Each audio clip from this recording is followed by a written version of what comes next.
My beloved child, remain here with me for a little while. Do not rush past this moment. You do not need to force yourself to feel excited. You do not need to pretend that everything is suddenly clear. You do not need to create a spiritual emotion just because you think you should. Simply stay. Let the noise inside you become quieter. I have met you in places where nobody else could see what was happening. I have seen the mornings when you opened your eyes and already felt tired. I have seen you sit on the edge of the bed gathering enough strength to face another day. I have seen you answer people with a smile while something inside you was still trying to understand how much you had been carrying. My beloved child, I have seen all of it. And today I want to show you something you may not have recognized yet. You finally crossed a threshold that used to stop you. This does not mean every problem is solved. It does not mean every prayer has been answered in the way you hoped. It does not mean every door has opened. It does not mean everyone who misunderstood you finally sees your heart correctly. What happened is deeper. Something changed in the place where your choices are made. You stood at a familiar point, the kind of moment that once pulled you back into an old pattern, and this time you did not respond in the same way. There was a moment when you wanted to chase an explanation and you stopped. There was a moment when silence made you afraid, and instead of begging for reassurance, you allowed the silence to remain. There was a moment when you felt the urge to reopen something that had already cost you peace, and your hand did not turn the handle. There was a moment when exhaustion told you to panic, but you chose to rest. There was a moment when guilt told you that saying no would make you selfish, but you still honored the boundary you knew you needed. Not perfection, not arrival, a crossing. You may still wonder whether you made the right decision. But uncertainty did not control you the way it once did. Think about Israel standing at the edge of the sea with Egypt behind them. The fear was real. The danger was real. The road ahead did not look obvious. Yet there came a moment when standing between the old bondage and the unknown future could not last forever. My beloved child, I am not telling you that your situation is the same. I am reminding you of a pattern. There are moments when you cannot remain where you were even though you cannot yet see everything ahead. You have reached one of those moments inside yourself. For a long time you thought change would feel dramatic. You imagined that when healing finally came you would feel strong all the time. You thought you would never look back. You thought the old temptation would disappear completely. But real transformation often looks quieter than that. Sometimes it looks like sitting with discomfort for one evening and not sending the message. Sometimes it looks like going to sleep without checking again. Sometimes it looks like refusing to explain a boundary for the 5th time. Sometimes it looks like allowing another person's confusion to belong to them instead of turning it into an emergency you must solve. My beloved child, those choices may seem ordinary, but ordinary choices can reveal extraordinary change. A tree does not announce every new root. Much of its strength develops where nobody is watching. That is what has been happening in you.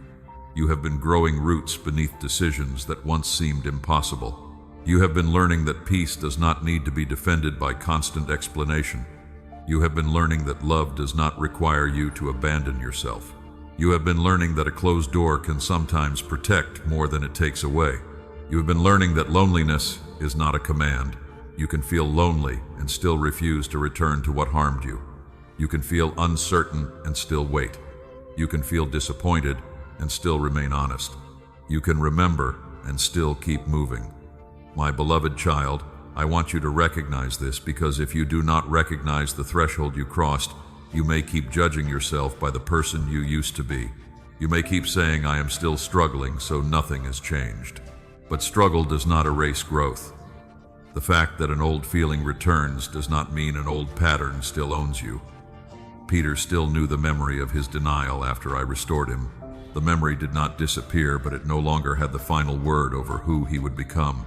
That is the difference I want you to see. Your past may still speak. It does not have to lead. Your fear may still knock. It does not automatically receive permission to enter. Your old reflex may still rise. It does not have to hold the key. This is the threshold. Authority is changing hands. And I want you to stop dismissing that as something small. There were nights when you thought you would never become this person. There were days when you believed you would always need the answer, the apology, the response, the return, or the reassurance before you could breathe again. But here you are, still breathing, still learning, still becoming. My beloved child, allow yourself to receive that truth without immediately asking what happens next. For this moment, simply recognize what has already happened. You did not become fearless. You became more honest than your fear. You did not become indifferent. You became more willing to protect what is true. You did not stop caring. You stopped using care as a reason to betray yourself. And now something new is beginning. You may not be able to name it yet. You may feel as though you are standing between two rooms, no longer belonging fully to the place behind you, but not yet able to see the shape of what is ahead. That feeling does not mean you are lost. My beloved child, it means you have crossed the threshold. And now we must learn how to walk through the corridor between the life you have left and the life that is still becoming visible. My beloved child, the threshold is behind you now, but the room ahead is not fully visible yet. That is why this season feels strange. You are no longer who you were, but you do not yet feel settled into who you are becoming. You have left something behind, yet the next place has not completely opened. And in that middle space, your mind can become restless. You begin asking whether you made a mistake. You wonder whether you moved too soon. You look back at what was familiar, and sometimes remember only the parts that felt warm. You look forward and see uncertainty. So you call the uncertainty confusion. You call the waiting delay. You call the silence rejection. My beloved child, I want to help you name this season more truthfully. You are standing in a corridor between two lives. A corridor is not a destination. It is the space you pass through when one room has closed and another has not yet fully opened. That is why echoes become louder there. You hear old memories more clearly. You hear your own doubts. You hear the footsteps of people you thought would still be beside you. But the corridor is not proof that I have abandoned you.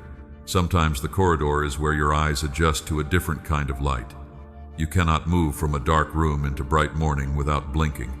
In the same way, peace can feel unfamiliar when your heart has spent years preparing for disappointment. Silence can feel threatening when you learn to measure your worth by another person's response. Rest can feel irresponsible when you built your identity around carrying everything. My beloved child, unfamiliar does not mean wrong. There were mornings when you woke up heavy and wondered why sleep had not restored you. There were nights when your body was still but your mind kept moving. You replayed conversations. You studied expressions. You searched your memory for the place where everything changed. You asked whether you had said too much, too little, too late, or not clearly enough. You tried to find one detail that would explain why something slipped out of your hands. I saw the moments when you said you were fine because you did not know how to explain a tiredness that had no visible shape. I saw you compare your life with people who seemed to be moving faster. I saw you hesitate to hope because hope had once cost you deeply. And I saw how easily you interpreted every closed door as a statement about your worth. But not every closed door means you were rejected. Not every delay means you failed. Not every empty space means something valuable was stolen from you. Sometimes what looks empty is simply being cleared. Think about a room that has been crowded for years. Too many boxes, too many voices, too many objects that belong to an earlier season. Before anything new can be arranged, space has to appear. But space is not always loss. Sometimes space is mercy. Sometimes space is the first evidence that you are no longer required to live surrounded by what exhausted you. My beloved child, you asked me for peace. But peace needs somewhere to remain. It cannot stay easily in a heart where every knock is treated like an emergency. It cannot grow where every promise receives immediate trust and every silence becomes self-condemnation. You asked for something genuine, but genuine connection is difficult to recognize when your attention is still trained on what arrives inconsistently. You asked for direction, but direction becomes difficult to see while you keep calling the same circle a road. So some things had to slow down. Not because you were forgotten, because your pace was keeping you from noticing what your heart had been tolerating. There is a moment in Scripture when Elijah expects to find God in dramatic signs, but the encounter comes in a quieter way. Wind passes. The earth shakes. Fire appears. Yet the message is not carried by the noise. My beloved child, sometimes the corridor becomes quieter because you need to relearn how to hear without chaos around you. You may have become so accustomed to urgency that stillness feels empty. It can show you which relationship required you to keep proving yourself. It can show you which responsibility was never yours. It can show you how often you reached for your phone when what you really needed was reassurance from within. It can show you how much energy went into keeping a door open that never became safe. This is why I do not want you to rush back simply because the corridor feels lonely. Loneliness can make familiar rooms look more beautiful than they were. Distance can soften the memory of what kept hurting you. You may remember the laughter and forget the confusion. You may remember the promise and forget how often the promise changed. You may remember the closeness and forget how small you had to become to keep it. My beloved child, do not use loneliness as evidence that leaving was wrong. Let the whole truth remain visible. You are allowed to miss something and still know it was not healthy for you. You are allowed to remember something good and still accept that the season is over. You are allowed to grieve what was real without reopening what became harmful. The corridor teaches you that two truths can exist together. You can be sad and still be moving forward. You can be uncertain and still be protected. You can feel empty and still be making room. You can miss the old room and still refuse to move back into it. Do not demand that transition. Feel comfortable before you trust what it is teaching you. A doorway changes your location quickly. A corridor changes your orientation slowly. This is where you begin learning what direction feels like without panic. This is where you stop confusing familiarity with calling. This is where you learn that the absence of immediate answers does not mean the absence of guidance. My beloved child, the corridor has a purpose. The pause is not punishment. It is teaching you to stand differently before the next door opens fully. It gives you enough distance to see the old room more clearly and enough time to prepare your heart for what comes next. You do not need to decorate the corridor. You do not need to make permanent decisions from temporary discomfort. You only need to keep walking honestly. And as you do, you will begin to notice something important. The old room did not only hold memories, it held access. There were doors you opened too quickly because you were afraid of being left behind. There were keys you handed to other people because their approval felt like safety. There were moments when fear reached for the handle before wisdom could speak. My beloved child, the next work is not only leaving the old room, it is taking back the key, because you cannot enter the next life freely, while old fear still decides who gets access to your heart. My beloved child, you cannot enter the next life freely, while old fear still decides who gets access to your heart. That is why the key matters. For a long time, you did not realize how often fear reached for it before wisdom had a chance to speak. A message arrived and you felt you had to answer immediately. Someone who had disappeared returned with a few gentle words, and part of you wanted to believe that everything had changed. A door that had already hurt you opened slightly, and loneliness whispered that maybe this time would be different. My beloved child, I saw those moments. I saw how quickly your mind began building possibilities from very little evidence. I saw how one message could awaken an entire future in your imagination. I saw how one apology could make you forget the pattern that came before it. I saw how silence could make you blame yourself before you even knew what was happening. It showed how deeply you wanted connection, clarity, and peace. But desire without discernment can hand the key to the wrong person. You once believed that keeping the door open proved that your heart was good. You thought saying no might make you cruel. You thought waiting before responding might make you lose something meant for you. You thought asking questions could drive someone away. So you moved quickly. You explained too much. You gave more chances than truth had earned. You treated your own discomfort like a problem you needed to hide. My beloved child, that is the old fear I am helping you recognize. It does not always shout. Sometimes it sounds caring. Sometimes it says, "Answer now," so they do not think you are cold. Sometimes it says, "Give them one more chance because forgiveness should be generous." Sometimes it says, "Do not ask too many questions or you will ruin the moment." Sometimes it says, "Accept the invitation before someone else takes your place." But fear that pressures you to abandon clarity is still fear. Think about Nehemiah when people tried repeatedly to pull him away from the work he had been called to complete. The invitation sounded like a meeting. It could have appeared reasonable, but he understood that leaving the work to answer every demand would make him vulnerable to distraction and harm. He stayed where truth had placed him. My beloved child, not every knock deserves your movement. Not every voice deserves immediate access. Not every return deserves the same key it once held. This is what has begun changing in you. You have started pausing. That pause may look small from the outside. Someone may think you simply took longer to reply, They do not know the battle inside that pause. They do not know how your hand wanted to move toward the familiar handle. They do not know how many old memories rose at once. They do not know how strongly part of you wanted relief from uncertainty. But instead of running toward temporary reassurance, you stayed still long enough to hear yourself. You asked what was actually true. You remembered the pattern. You noticed what your body was feeling without allowing the feeling to make the whole decision. My beloved child, that is how the key begins returning to the right hands. You may tremble. You may still miss someone. You may still wonder what would happen if you tried again. You may still feel the ache of being wanted when someone returns. Healing does not mean those emotions disappear. Healing means they are no longer automatically given authority. An emotion can knock without becoming the owner of the house. A memory can enter your mind without receiving permission to redesign your future. A lonely evening can hurt without becoming a reason to reopen what cost you peace. That is a different way of living.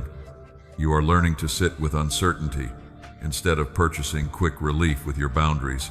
You are learning that not knowing what someone thinks is uncomfortable but survivable.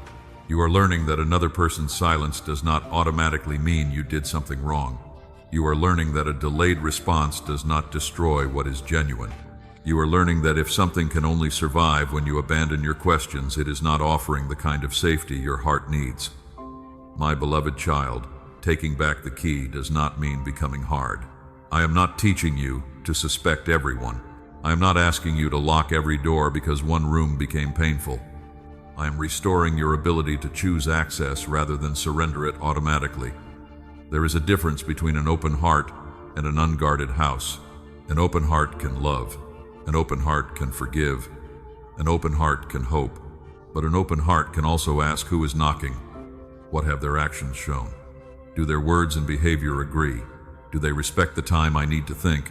Do they honor a no? Can they remain present when I ask an honest question, my beloved? Child, remember the moment you recently chose differently. Maybe no one congratulated you. Maybe nobody even knew. You simply did not send the message. You did not call again. You did not explain yourself one more time. You did not accept responsibility for another person's behavior. You did not allow guilt to turn a boundary into an apology. Perhaps you cried afterward. Perhaps you questioned yourself. Perhaps you sat with the phone in your hand longer than you want to admit. But you stayed. You let the discomfort move through you without turning it into a command. That matters. You did not have complete certainty. You had enough truth to avoid betraying yourself again. My beloved child, this is the victory people rarely see. The old door may still exist. The old person may still know how to knock. The old memory may still know which night to return. But the permission has changed. You are no longer required to open simply because someone asks. You are no longer required to return simply because you remember something beautiful. You are no longer required to rescue a connection because silence makes you uncomfortable. You can hear the knock and remain still. You can remember and remain where you are. You can feel compassion without reopening access. You can forgive without handing back the key. And when you place that key in my hands, you are not giving up your responsibility. You are asking me to help you use it wisely. I will not force every door closed. I will not tell you that every new opening is safe. I will teach you to notice what happens inside you when something approaches. Does clarity increase or disappear? Do you feel invited to think or pressured to react? Can truth stand in the room, or must you silence your questions to keep the door open? My beloved child, now that the key is no longer held by old fear, the cooting, next lesson becomes possible. You must learn the difference between peace that can hold truth and pressure that only wants an immediate answer.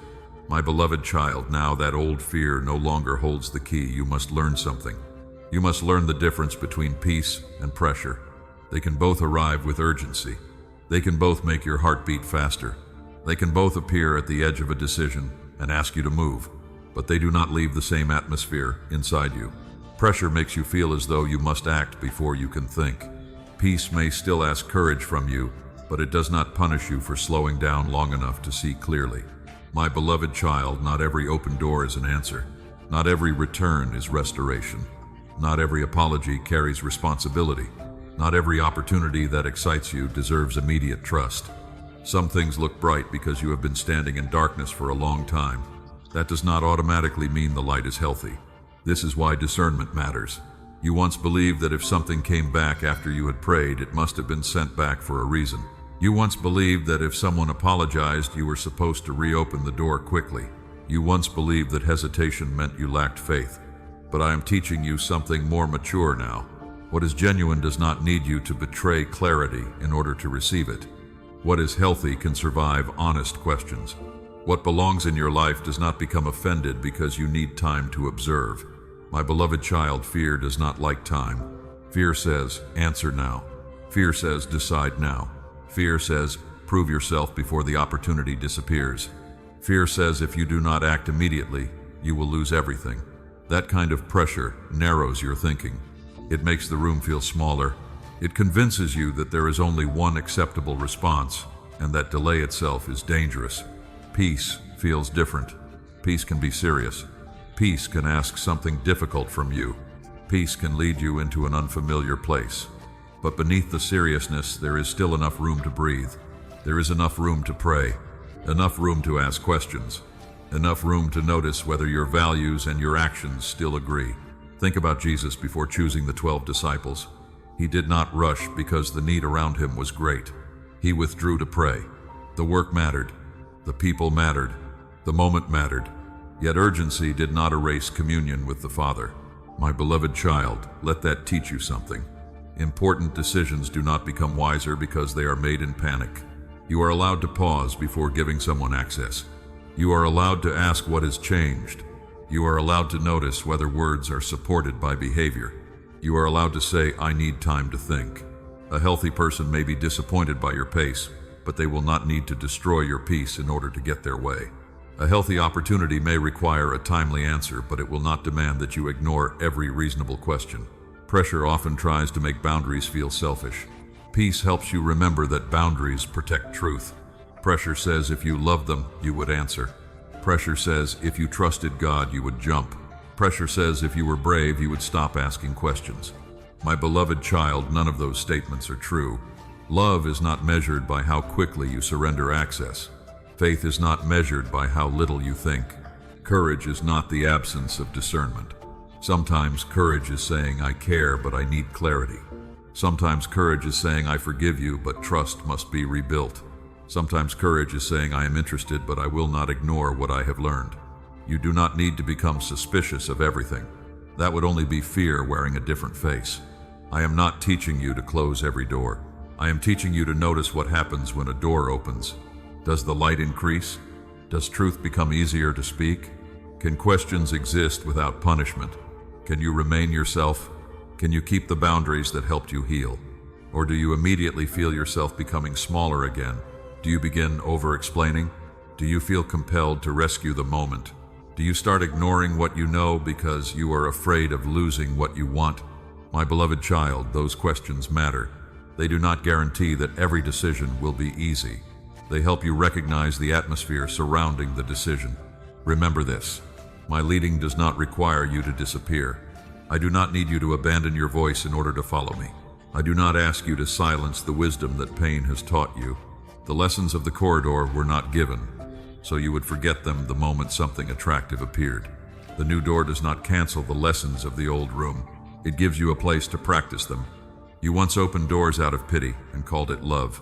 You once accepted responsibilities that belonged to someone else because you were afraid they would leave if you did not help. You once thought patience meant waiting without limit. You once thought forgiveness meant restoring the same access immediately. You once thought grace required you to keep explaining why something hurt. My beloved child, I am changing those definitions. Forgiveness can release resentment without restoring the key. Love can remain gentle and still say no. Grace can be generous without pretending that truth does not matter. Patience can wait without waiting forever for someone who refuses responsibility. Peace does not ask you to pay for it with your dignity. This is important because some of you still confuse emotional intensity with spiritual importance. A racing heart can feel like confirmation. A sudden message can feel like destiny. A dramatic apology can feel like proof. But emotion is information, not final instruction. Let time speak. Let consistency speak. Let character speak. Let truth remain in the room long enough to be seen. My beloved child, if someone cannot tolerate clarity that is information, if they become angry because you ask a question that is information, if they pressure you to decide before trust has had time to grow, that is information. If an opportunity requires you to hide your values to remain welcome, that is information. You do not have to condemn anyone. You only have to notice. Peace notices without rushing to control. Pressure reacts because it is afraid of losing. That is the difference I want you to carry forward. When something new appears, do not ask only, do I want this? Ask, what does this require me to become? Can I enter without abandoning the person I have worked so hard to become? Can I remain honest here? Can I breathe here? Can truth survive here? My beloved child, those questions do not close the door to blessing. They protect the threshold. And now that you are learning to distinguish peace from pressure, the next lesson becomes even clearer. You need boundaries strong enough to protect love without turning your heart into a prison. My beloved child, you need boundaries strong enough to protect love without turning your heart into a prison. That balance matters, because after you have been hurt, there are two directions fear often tries to take you. One says open everything so no one can accuse you of being difficult. The other says close everything so no one can ever reach you again. Neither one is freedom. I am teaching you another way. A boundary is not a weapon. It is not a wall built to punish someone who disappointed you. A healthy boundary tells the truth about what can enter your life, what cannot remain there, and what responsibility belongs to you. My beloved child, you once confused kindness with constant availability. You answered when you were exhausted. You explained when the answer had already been given. You carried burdens that were never yours because you feared someone would call you selfish if you stopped. You stayed in conversations that kept becoming disrespectful because you wanted to prove that your heart was patient. You forgave, then assumed forgiveness meant restoring the same access immediately. That is where love became confused with self-abandonment. But love does not require you to disappear. Think about Jesus when crowds constantly surrounded him. People needed healing. People wanted answers. People wanted his attention. Yet there were moments when he withdrew to quiet places to pray. He did not meet every demand at every moment. He remained compassionate without allowing every voice to determine his movement. My beloved child, learn from that rhythm. Being loving does not mean being endlessly available. Being generous does not mean giving until resentment fills the space where peace should live. Being patient does not mean waiting forever for a person who repeatedly refuses responsibility. Being forgiving does not mean pretending trust has been restored when nothing has changed. Forgiveness releases your grip on revenge. Trust is rebuilt through truth and consistent behavior. Those are not the same thing. You can forgive someone and still decide that they cannot return to the same place in your life. You can wish them well and still refuse another cycle. You can pray for them and still silence the phone. You can release bitterness and still keep the door closed. My beloved child, that does not make your heart hard. It means your heart has learned that access carries responsibility. For a long time, you believed boundaries would make people leave. Sometimes they will. When you begin saying no, asking questions, or requiring consistency, they may say you have changed. They may be right. You have changed. You are no longer willing to call confusion love, simply because you are afraid of being alone. You are no longer willing to call disrespect a misunderstanding every time it happens. You are no longer willing to spend your peace proving that you are a good person. My beloved child, good love can survive a boundary. Healthy people may not always agree with your limits, but they can respect your right to have them. They can hear no without turning it into punishment. They can hear a question without treating it as betrayal. They can accept that trust takes time. They can apologize without demanding instant access as payment for the apology. This is how you begin distinguishing closeness from intrusion. Without boundaries, those two things can feel strangely similar. Someone enters your emotional space, asks for your energy, expects your attention, and calls the intensity connection. But intimacy is not simply having access. Intimacy carries respect. It makes room for truth. It allows both people to exist without one person becoming smaller, so the other can remain comfortable. My beloved child, you do not need to build a fortress around your heart. I do not want fear to become the architect of your future. A house with no doors cannot receive anyone, but a house with no locks cannot protect what matters. I am teaching you to have both. A door that can open, a lock that can close, a window that lets in light, and enough wisdom to know that love should not require you to hand out keys before character has been revealed. My beloved child, you do not have to force a beautiful ending onto every painful story. Truth is allowed to remain truth. If someone harmed you, healing does not require you to call the harm good. If someone repeatedly broke trust, grace does not require you to ignore the pattern. If someone manipulated your compassion, mercy does not require you to offer another opportunity for manipulation. You can remain tender without becoming available to everything. That is maturity, and maturity may feel uncomfortable at first. You may say no and then feel guilty. You may end a conversation and immediately wonder whether you were too harsh. You may take space and feel tempted to explain yourself again. Old fear will try to use that discomfort as evidence that your boundary was wrong. Do not decide too quickly. Ask what the boundary is protecting. Is it protecting your pride or your peace? Is it punishing someone or preventing a repeated pattern? Is it built from anger or from honest recognition of what you can carry? Is it flexible enough to respond to genuine change, yet strong enough not to collapse under emotional pressure? My beloved child, healthy boundaries do not have to be cruel. Sometimes a boundary is simply, I cannot continue this conversation while I am being insulted. Sometimes it is, I need time before I answer. Sometimes it is, I forgive you, but I am not ready to trust you again. Sometimes it is, I care about you, but I cannot keep solving problems you refuse to take responsibility for. Sometimes it is silence after the truth has already been spoken clearly. You do not owe endless explanations for every healthy decision.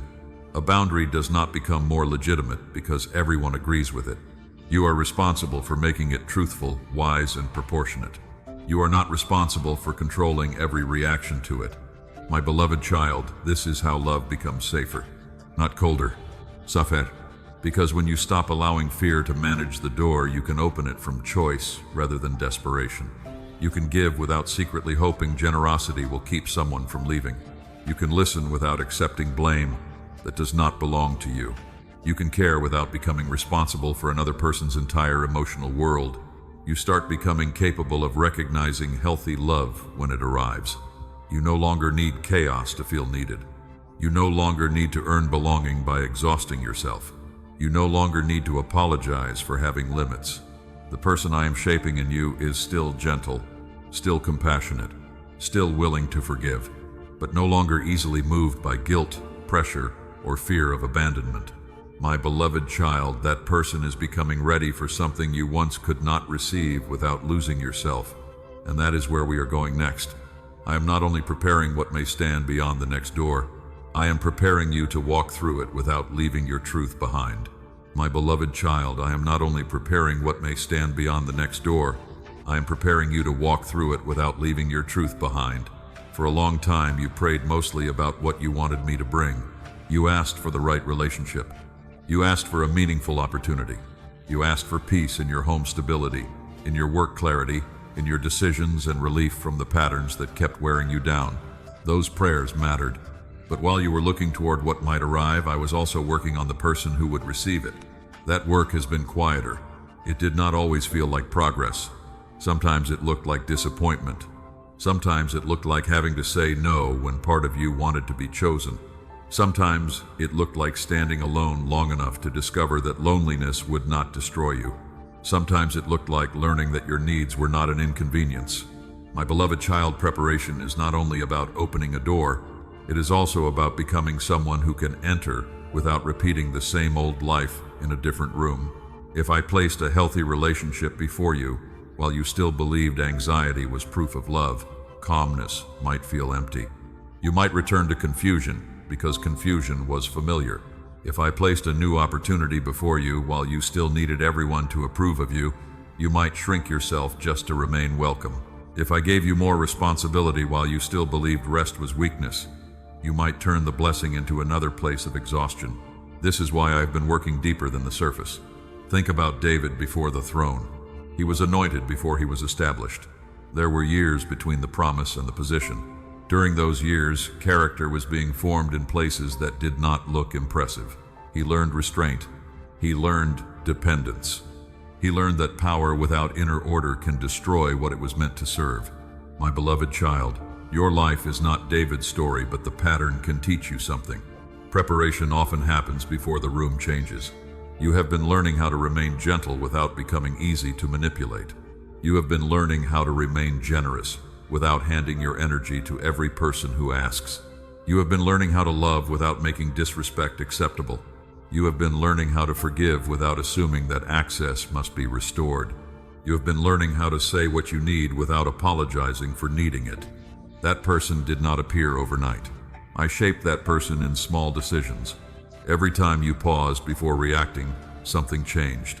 Every time you rested instead of chasing reassurance, something changed. Every time you allowed a closed door to remain closed without making it a statement about your worth, something changed.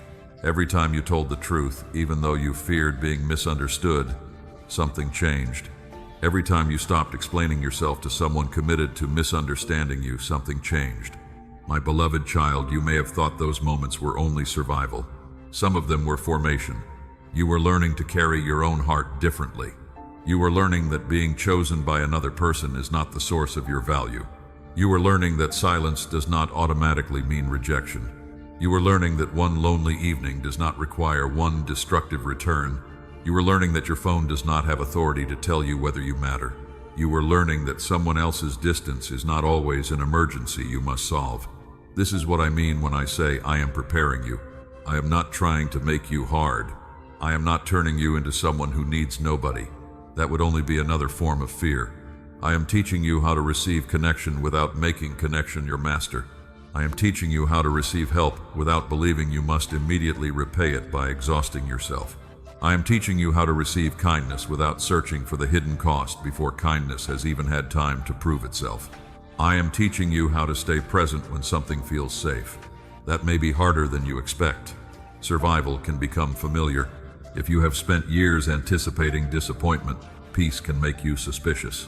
If you have lived around inconsistency, consistency can feel strangely quiet. If affection once came mixed with uncertainty, clear affection may not produce the same emotional rush. My beloved child, do not mistake that quietness for emptiness. I am retraining more than your thoughts. I am teaching your heart what it feels like to remain in a room where you do not have to perform for belonging. You do not have to become less honest to be loved. You do not have to become endlessly useful to deserve a place.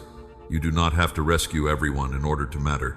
You do not have to keep proving your loyalty while another person keeps proving their unreliability. The person I am forming can notice these differences. That person can stay kind and still ask questions. That person can hope and still observe. That person can open the door without throwing away the lock. That person can enjoy a good beginning without writing an entire future from one beautiful moment. My beloved child, this is maturity. It is not the absence of desire. It is desire guided by truth. It is not the absence of fear. It is fear no longer being allowed to make every decision. It is not becoming impossible to hurt. It is becoming less willing to abandon yourself when hurt appears. And I want you to notice something else. You do not need to become perfect before anything good can enter your life. Preparation is not perfection. There will still be places where you are learning. There will still be triggers that surprise you. There will still be moments when old thoughts return. Do not use those moments as proof that you are not ready for growth. Readiness often means you know what to do when the old pattern appears. You recognize it sooner. You name it more honestly. You return to truth more quickly. That is progress. You are not walking into the future as the same person who once begged to be kept. You carry clearer eyes, steadier boundaries, deeper patience, and a quieter confidence that does not need every door to open to remain whole. My beloved child, there may come a day when something healthy stands before you, and your first instinct is still to doubt it. Do not condemn yourself. Pause it. Watch. Pray. Let time reveal character. Let consistency become evidence. You do not have to rush into trust. But do not run from peace merely because peace feels unfamiliar. That is the next lesson. For so long you became skilled at releasing what hurt, protecting what mattered, and surviving what disappointed you. Now you must learn something equally important. You must learn how to receive what is good without immediately preparing yourself for the moment it disappears.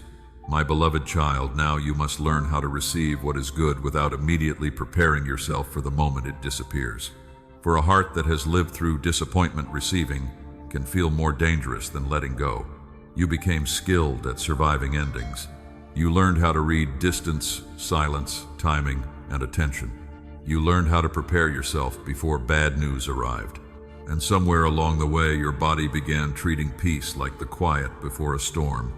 So when something good happens, part of you does not relax. It watches. When someone is kind, you wonder what they want. When a relationship becomes consistent, you look for the place where it will suddenly change. When an opportunity begins to grow, you start imagining how it could collapse. When several peaceful days pass, you become uneasy because nothing has gone wrong yet. My beloved child, I understand why that reflex formed. You believed that if you expected disappointment, disappointment would hurt less. You believed that if you found the flaw first, you could leave before you were left. But that kind of protection has a cost. It keeps you standing inside a good room while your attention remains fixed on the exit. It makes you hold something beautiful without allowing yourself to enjoy it. It makes you receive kindness with one hand while the other hand prepares to defend. That is not peace. That is survival continuing after the danger has passed. My beloved child, I am not asking you to become careless. I am not telling you to trust every person quickly. I am not telling you to ignore wisdom patterns or warning signs. Receiving does not mean surrendering discernment. It means allowing what is good enough time to show that it is good.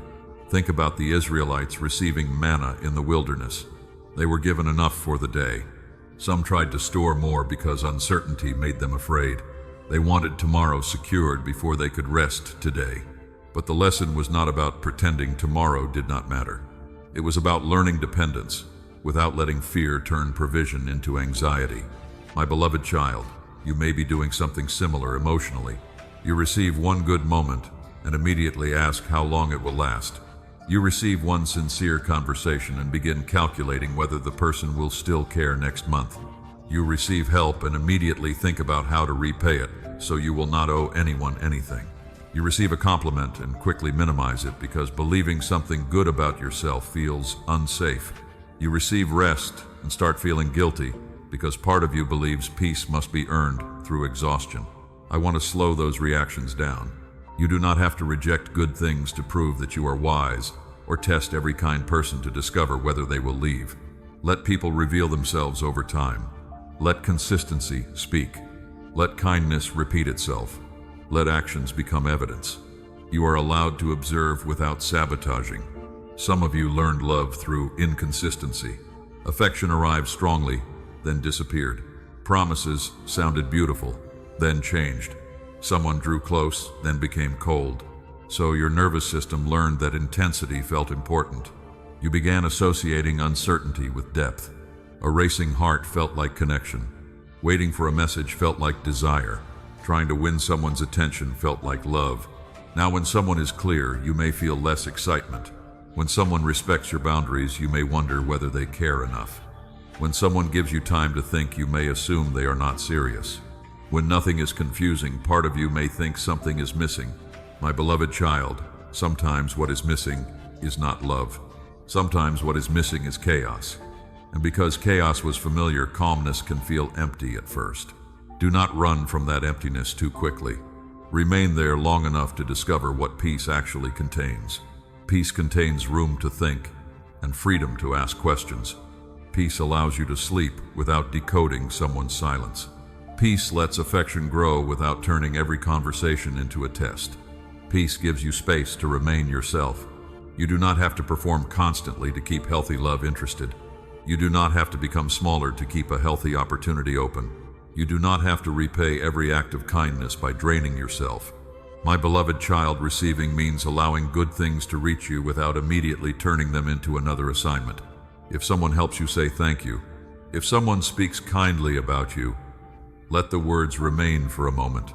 Do not rush to argue with them. If someone shows consistency, do not invent a test to see whether they will fail. Watch their character. Give time a chance to confirm what words cannot.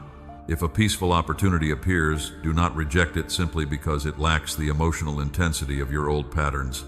Ask whether it is honest. Ask whether it respects your values. Ask whether you can breathe there. Ask whether you can remain truthful there. My beloved child, healthy receiving is not passive. You still choose, ask questions, and notice what changes over time. But you stop treating every good beginning like a hidden threat. Remember how Jesus received the hospitality of people who welcomed him. He did not turn every meal into a debt. He allowed others to serve. There is humility in giving and also in receiving. Sometimes refusing help is fear of depending on anyone. Sometimes constantly giving is not generosity. Sometimes it is a way of keeping control. If you are always the one helping, you never have to discover whether someone else can be trusted to support you.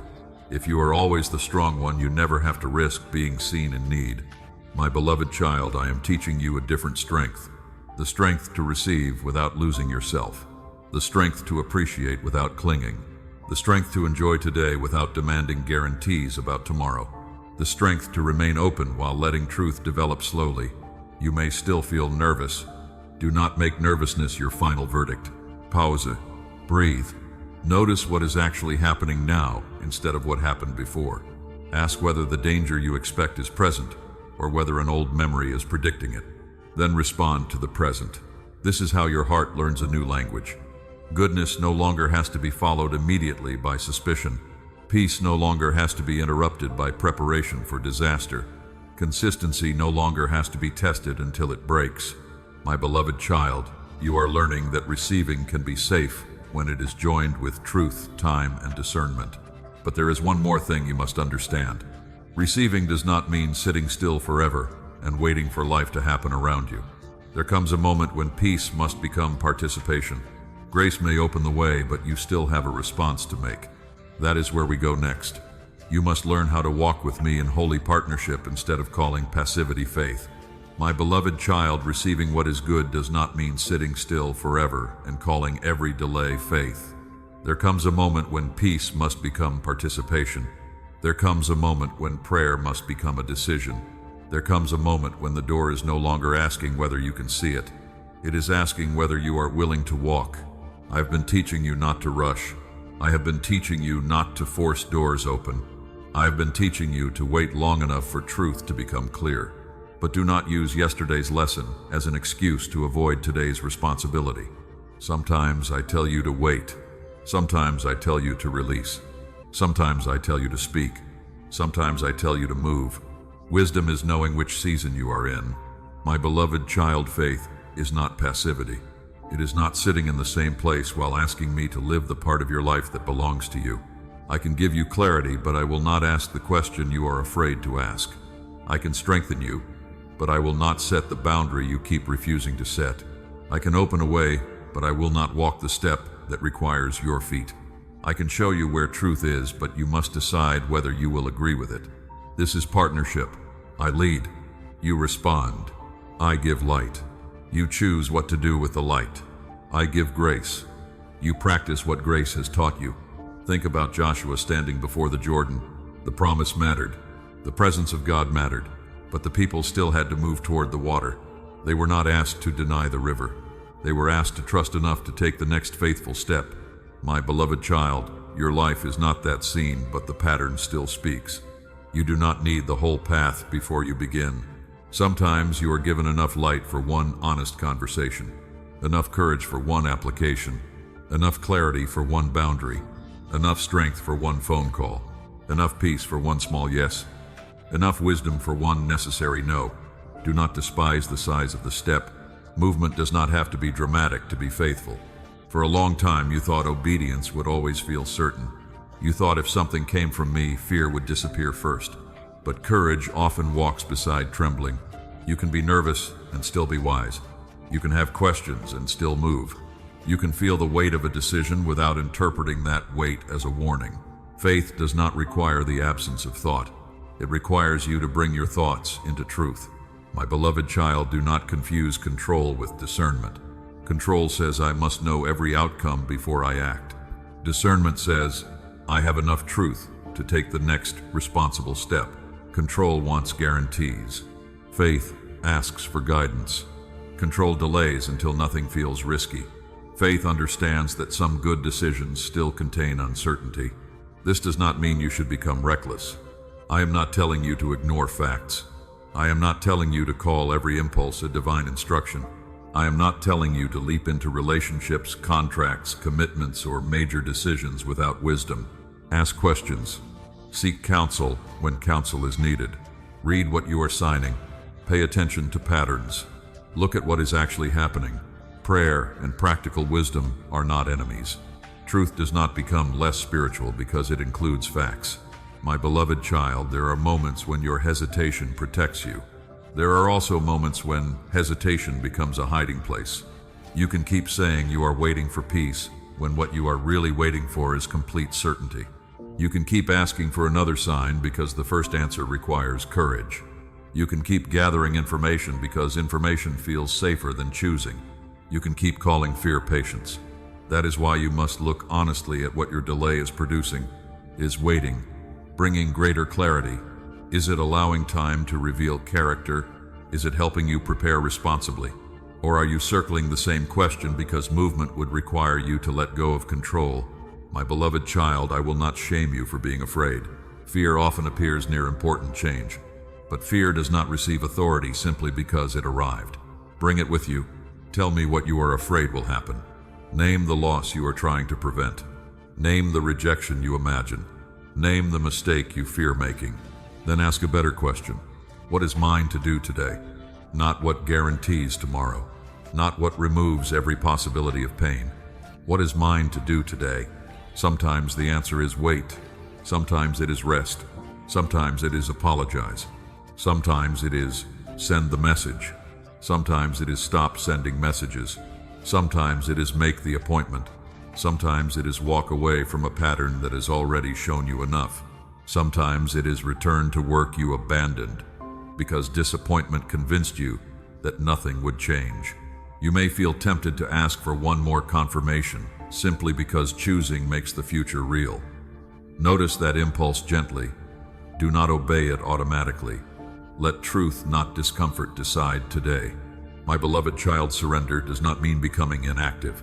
Surrender means releasing what you cannot control while becoming faithful with what you can.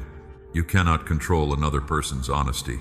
You can control whether you ignore dishonesty. You cannot control whether someone understands your boundary. You can control whether you keep abandoning it to make them comfortable. You cannot control whether every opportunity succeeds. You can control whether you prepare, ask, learn, and show up honestly. You cannot control tomorrow. You can be present today. That is holy partnership, not magic, not panic, not passivity. Relationship. You walk with me while remaining responsible for the life entrusted to you. My beloved child, I do not need you to prove your faith through reckless decisions.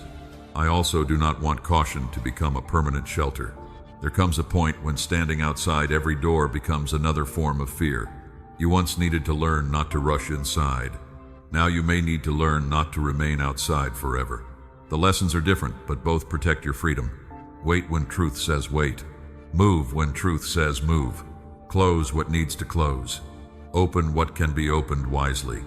And when you cannot see the whole room, remember that you rarely need the whole room to take one step. A lamp gives enough light for where your foot must land next. That is often how guidance works. My beloved child, take the step that is yours. Do not force the rest. But as you begin moving, another challenge will become visible. Fear will not always sound afraid. Sometimes it will speak calmly. Sometimes it will sound careful, intelligent, even responsible. And if you do not recognize that voice, you may mistake old protection for new wisdom. That is what we must learn to hear next. My beloved child, this is where fear becomes harder to recognize. It no longer has to shout.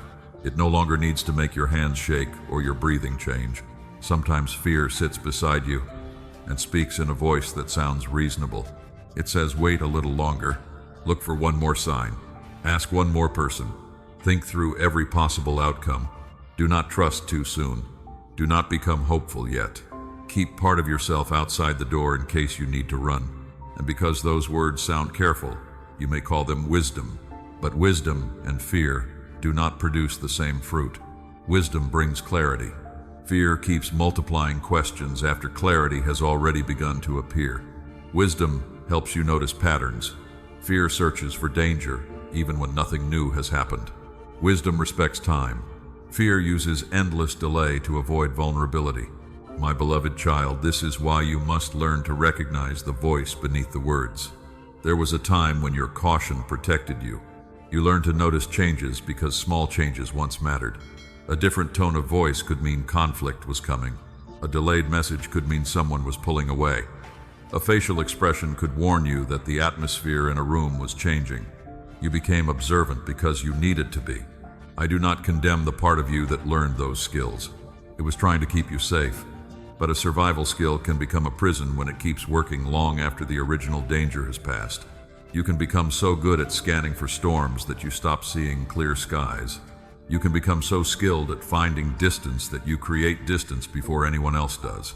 You can become so prepared for disappointment that you never receive consistency. My beloved child, fear often renames itself. It calls emotional distance discernment. It calls testing people wisdom. It calls imagining the worst preparation. It calls refusing help independence. It calls never needing anyone's strength. It calls leaving first self-protection. But look at the result. You become half-present. You enter the room, but part of your heart remains near the exit. You listen to kind words, but part of your mind is searching for hidden motives.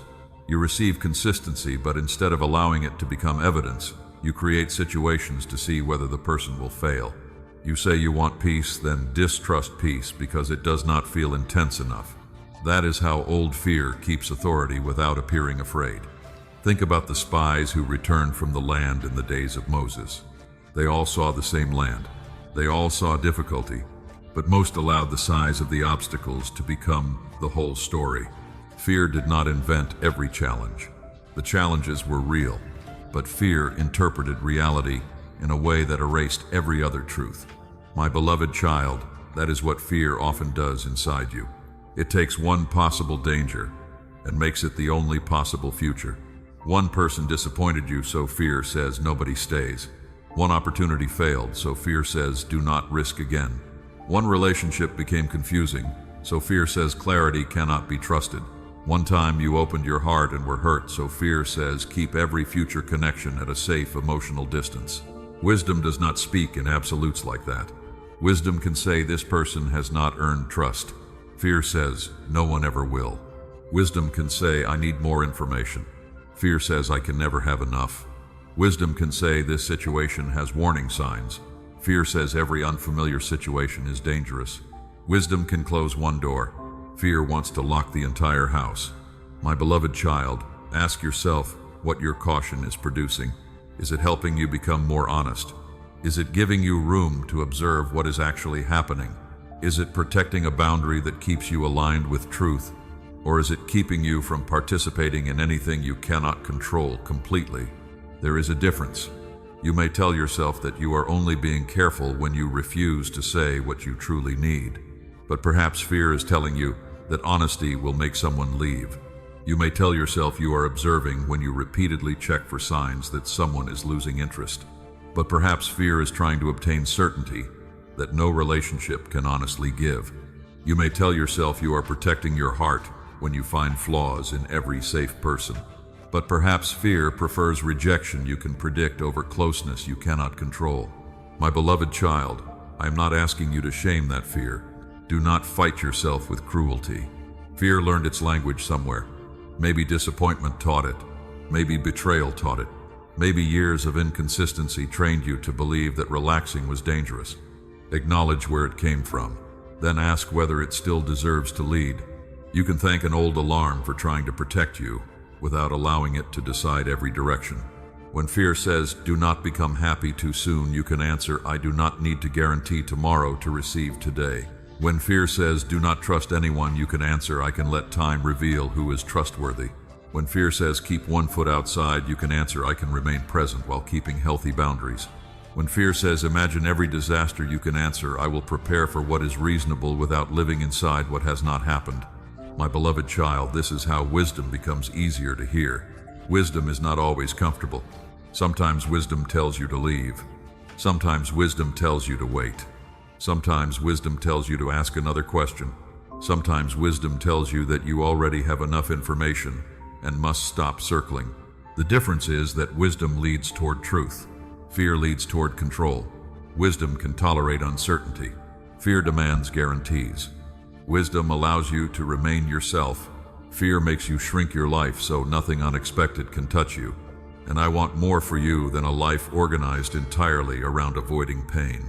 You were not healed only so you could become better at hiding. You were not given boundaries so you could refuse every relationship. You were not taught discernment so you could analyze every door forever. You were given these things so you could participate in life with clearer eyes.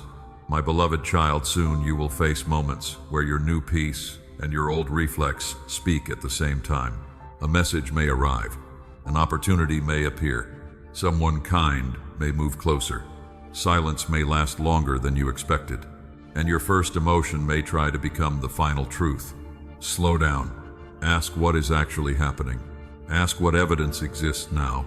Ask whether this situation resembles the past, or whether the past is simply speaking loudly. Then choose from truth. Because beneath all these careful voices, there is still something deeper we must face. There is an old door you say you left behind. You do not live there anymore, but somewhere inside you may still be carrying its key. My beloved child, somewhere inside you there may still be a key you thought you had already surrendered. You do not live in that old room anymore. You may not speak about it every day. You may have stopped calling, stopped returning, stopped explaining, and stopped asking the same questions. From the outside, it may look finished. But sometimes, in a quiet moment, your hand still reaches toward the pocket where that key has been kept. You wonder whether the lock has changed. You wonder whether the person remembers you. You wonder whether the opportunity might return in another form. You imagine one conversation where everything is finally understood. You imagine one apology that names the pain correctly. You imagine one moment when the person who once made you feel uncertain finally looks at you with clarity and says what you hoped to hear long ago. My beloved child, this does not mean you are weak. It means there is still a part of your heart asking the past to confirm something you are afraid to confirm for yourself. You want to know that you were not foolish to love. You want to know that you were not naive to hope. You want to know that the years, the tears, the patience, and the effort were not wasted. And somewhere inside, you may believe that if the old door opened differently, the pain would finally make sense. If they returned with maturity, maybe your waiting would feel justified. If the opportunity came back, maybe the disappointment would feel temporary. If the room that once became cold suddenly became warm again, maybe you would no longer have to admit how long you stood there hoping. My beloved child, hear me gently. The meaning of your growth does not depend on the old door opening again. What happened inside you already has value. The wisdom you gained is real, even if nobody apologizes. The boundary you learned is valuable, even if the person who crossed it never understands. The strength that formed in you is not waiting for the past to approve it. You do not need yesterday to sign a certificate proving that you have changed. There is another reason you still hold the key. Part of you fears that putting it down means denying everything good that once existed. You remember the laughter. You remember the early tenderness. You remember the promises that once felt sincere. You remember a season when you did not yet feel small, confused, or constantly uncertain. And because those memories were real, you may think freedom requires you to call them false. It does not. Truth does not need distortion in order to set you free. Something can once have been beautiful and later become unhealthy. A person can once have been close and later become unsafe for your heart. An opportunity can once have fit your life and later become too small for who you are becoming. A season can have meaning without becoming permanent. My beloved child, maturity does not insult the past. Maturity recognizes when something has completed its place in your story. Think about Abraham leaving the land he knew. He carried memories with him, but he could not build the future by continually returning to the place he had been called to leave. Moving forward did not require hatred for what was behind. It required enough trust to stop letting what was behind determine every next step. That is where you are now. You do not always want to return physically. Sometimes you only want to know whether you still could. You check because you want to know whether the door remains available. You look because you want proof that you still matter there. You replay old words because you want reassurance that you did not imagine the connection. You wonder what they are doing because part of you wants to know whether your absence was noticed. My beloved child, notice what happens each time you do that. Part of your attention leaves the life you are living now. You stand in a new room while listening for footsteps in the old hallway. You try to build peace while keeping an emotional escape route open toward confusion. You say you want freedom, but you continue checking whether the cage remembers your name. That key no longer opens only a door. It opens an entire state of mind.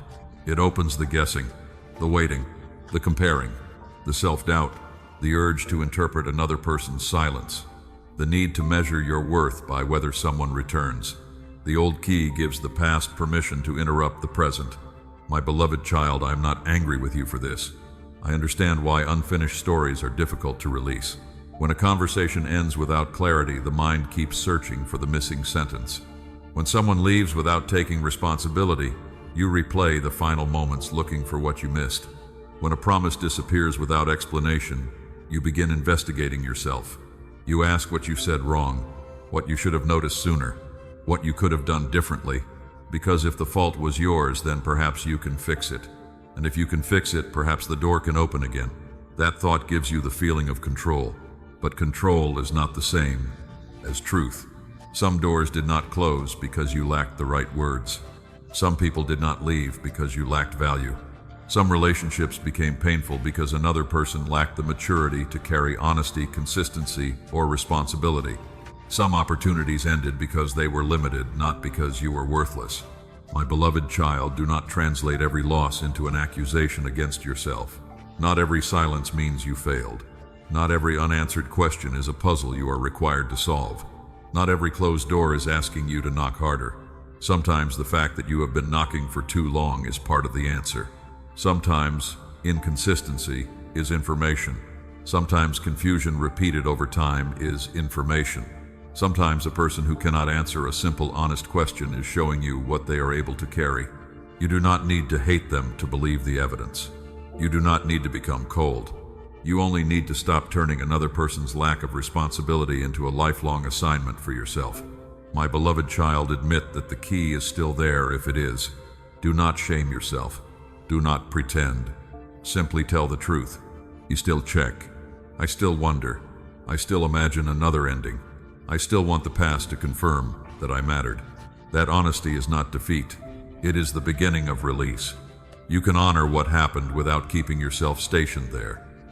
You can remember what was meaningful without asking memory to become permission for another return that truth has not earned. Because you cannot lay down a key you keep insisting you no longer hold. And now that you can finally see it in your hand, we must face the deeper habit beneath it. You must stop searching the past for a better ending than the truth has already given you. My beloved child, now that you can see the old key in your hand, we must look at the reason you keep turning it over. You are still searching the past for a better ending. Not always because you want a return. Sometimes you want an explanation.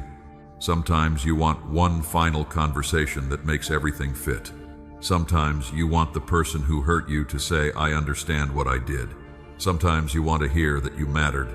And because that sentence never came, your mind keeps trying to write it for them. You replay the conversation. You remember the tone. You examine the timing. You wonder whether you were too much, too quiet, too patient, too trusting, or not patient enough. You search for the moment when everything changed because you believe that if you can find the mistake, you can regain control. My beloved child, that is the hidden bargain. If the fault was yours, then perhaps you can fix it. If you can fix it, perhaps the story can be rewritten. If the story can be rewritten, perhaps you will not have to accept that someone else made a choice you could not control. That is why the mind returns. It does not always return because it loves the past. Sometimes it returns because uncertainty feels unbearable. You would rather find a painful answer than live with an unanswered question. But not every story gives you the closure you hoped for. Some people leave without explaining themselves. Some promises disappear because the person who made them did not have the maturity to keep them. Some conversations end before you feel ready. Some relationships fade without a final sentence that feels complete. My beloved child, you cannot force another person to provide the ending they were unwilling or unable to give. You can keep asking the past for one more page, but there may be nothing new written there. Think about Joseph. His brothers betrayed him, and for years he did not receive an explanation that made the pain disappear. He could not go back and make the pit different. He could not rewrite the fear, the separation, or the injustice. But his future did not remain trapped inside the question of why they had done it. My beloved child, I am not saying your pain is the same as his. I am showing you that freedom does not always begin with receiving every answer. Sometimes it begins when the unanswered question stops controlling your direction. You may never know why someone became distant. You may never understand why they promised more than they could carry. You may never hear the apology and the words your heart once needed. That hurts. Let it hurt honestly, but do not confuse the absence of closure with the absence of truth. There are things you know. You know how often you had to guess. You know how many times your peace disappeared. You know how often you had to explain needs. You know whether consistency was present. You know whether questions were welcomed or punished. You know whether responsibility grew or excuses multiplied. My beloved child, stop treating clear patterns like mysteries simply because you do not like the answer they give. Sometimes ambiguity is information. Sometimes silence is information. Sometimes a person who disappears whenever honesty is required is revealing their capacity. Sometimes the fact that you have been asking the same question for months is itself telling you something. You do not need to turn every absence into an accusation against yourself. Not every loss means you failed. Not every silence means you said the wrong thing. Not every closed door means you should knock harder. Sometimes you have already knocked enough. Sometimes you have already explained enough. Sometimes you have already waited long enough for behavior to become clearer. My beloved child, the hard part may be accepting that your best effort could not create maturity in another person. You could be patient and not make them ready. You could love them and still not make them honest. You could communicate clearly and still not make them responsible. You could forgive and still not make the relationship safe. Your love has limits because you are human. That is not failure. You were never given the power to complete someone else's character for them. Yet rumination keeps pretending you were. It says, if only you had spoken differently. If only you had waited longer. If only you had been easier to love. If only you had noticed sooner. My beloved child, learn from what belongs to you. If you made a mistake, own it. If you need to apologize, apologize. If you ignored a warning sign, learn from it. If fear caused you to abandon your boundary, strengthen that boundary. Responsibility can heal you, but responsibility is different from carrying blame for everything. Truth is specific. Shame is vague and endless. Truth says I should have spoken sooner. Shame says everything ends because something is wrong with me. Truth says I overlooked a pattern. Shame says I can never trust myself again. Truth teaches. Shame en prison. Choose what teaches. My beloved child, there is grief beneath your searching. Part of you is not only looking for an answer, you are looking for a version of the past where your hope was rewarded. You want to return to the crossroads and watch the other person choose differently. You want the call to come. You want the promise to be kept. You want the door to open when you knock. You want to be chosen in the place where you once felt overlooked. I understand that desire, but healing cannot depend on an imaginary version of yesterday becoming real. The past can teach you without being repaired into the ending you wanted. You can honor what mattered without demanding that it continue. You can admit that something existed and still accept that it became unhealthy. You can stop waiting for the final explanation and begin listening to the evidence already in front of you. My beloved child, closure is not always a conversation. Sometimes closure is a decision. Sometimes it is saying, I know enough to stop abandoning my peace. Sometimes it is accepting that I may never understand every reason, but I understand the pattern. Sometimes it is refusing to reopen the investigation, lonely nights. Sometimes it is allowing another person's unfinished sentence to remain unfinished. That may feel uncomfortable at first. Your mind may return tomorrow. It may ask the same question again. Do not panic. You can answer gently. I have already looked at this. I have already learned what I can. I do not need to reopen the case tonight. Then return to the life in front of you. My beloved child, you do not need a better ending from the past to begin a better relationship with the present. And once you stop asking yesterday to change its testimony, you become ready for the next act of freedom. You can take the old key out of your hand, not throw it in anger, not use it to make a statement. Simply lay it down. My beloved child, you are ready to do what your heart has postponed. You are ready to lay the old key down, not throw it, not break it, not hold it up so someone can see that you are finally finished. Simply place it down. You do not need a dramatic ending. You do not need one final message explaining everything. You do not need to prove you moved on. Freedom does not need an audience. My beloved child, anger may have helped you survive certain moments. It may have given you strength to leave when sadness could not.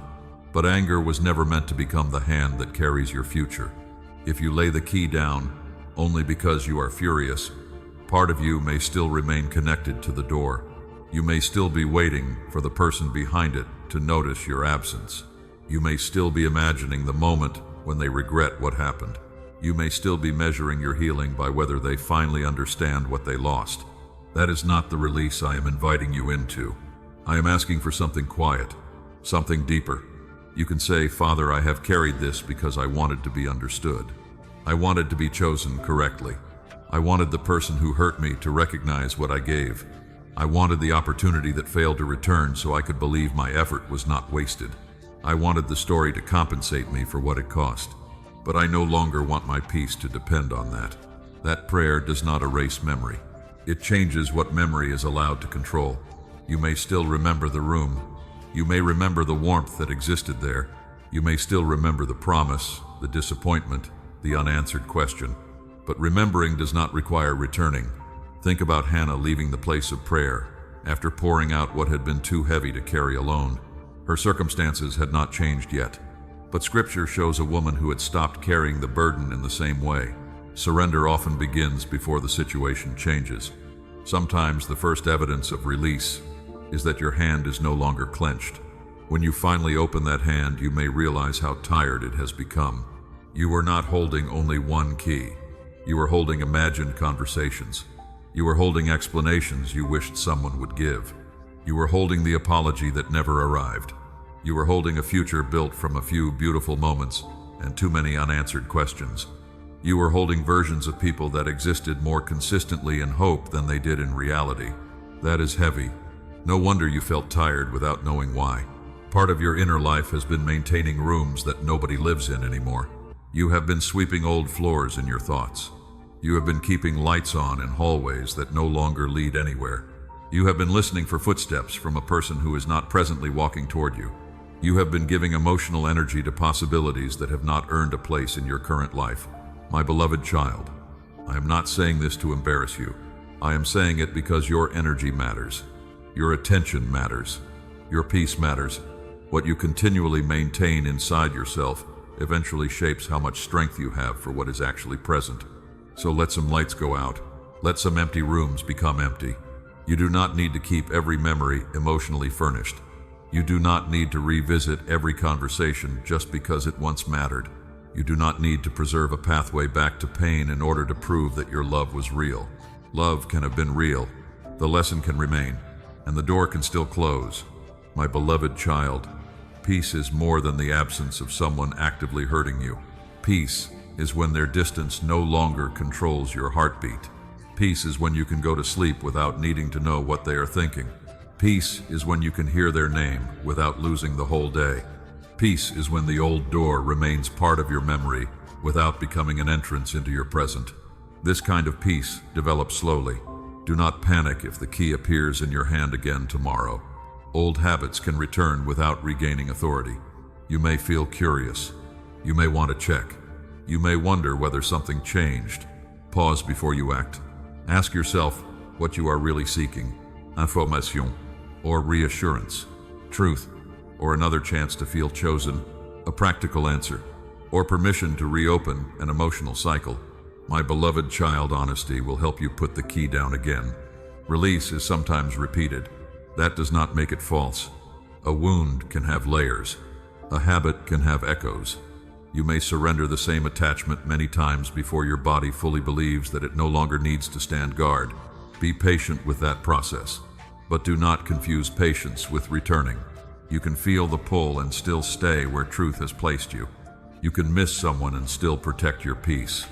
You can wonder and still choose not to investigate. You can feel sadness and still refuse to turn sadness into a decision. My beloved child, this is strength without performance. There is something sacred about no longer needing the past to witness your growth. You do not have to go back and show them who you became. You do not have to create a situation where they can finally see your value. You do not have to win the ending. Your life can move forward without receiving a verdict from the old room.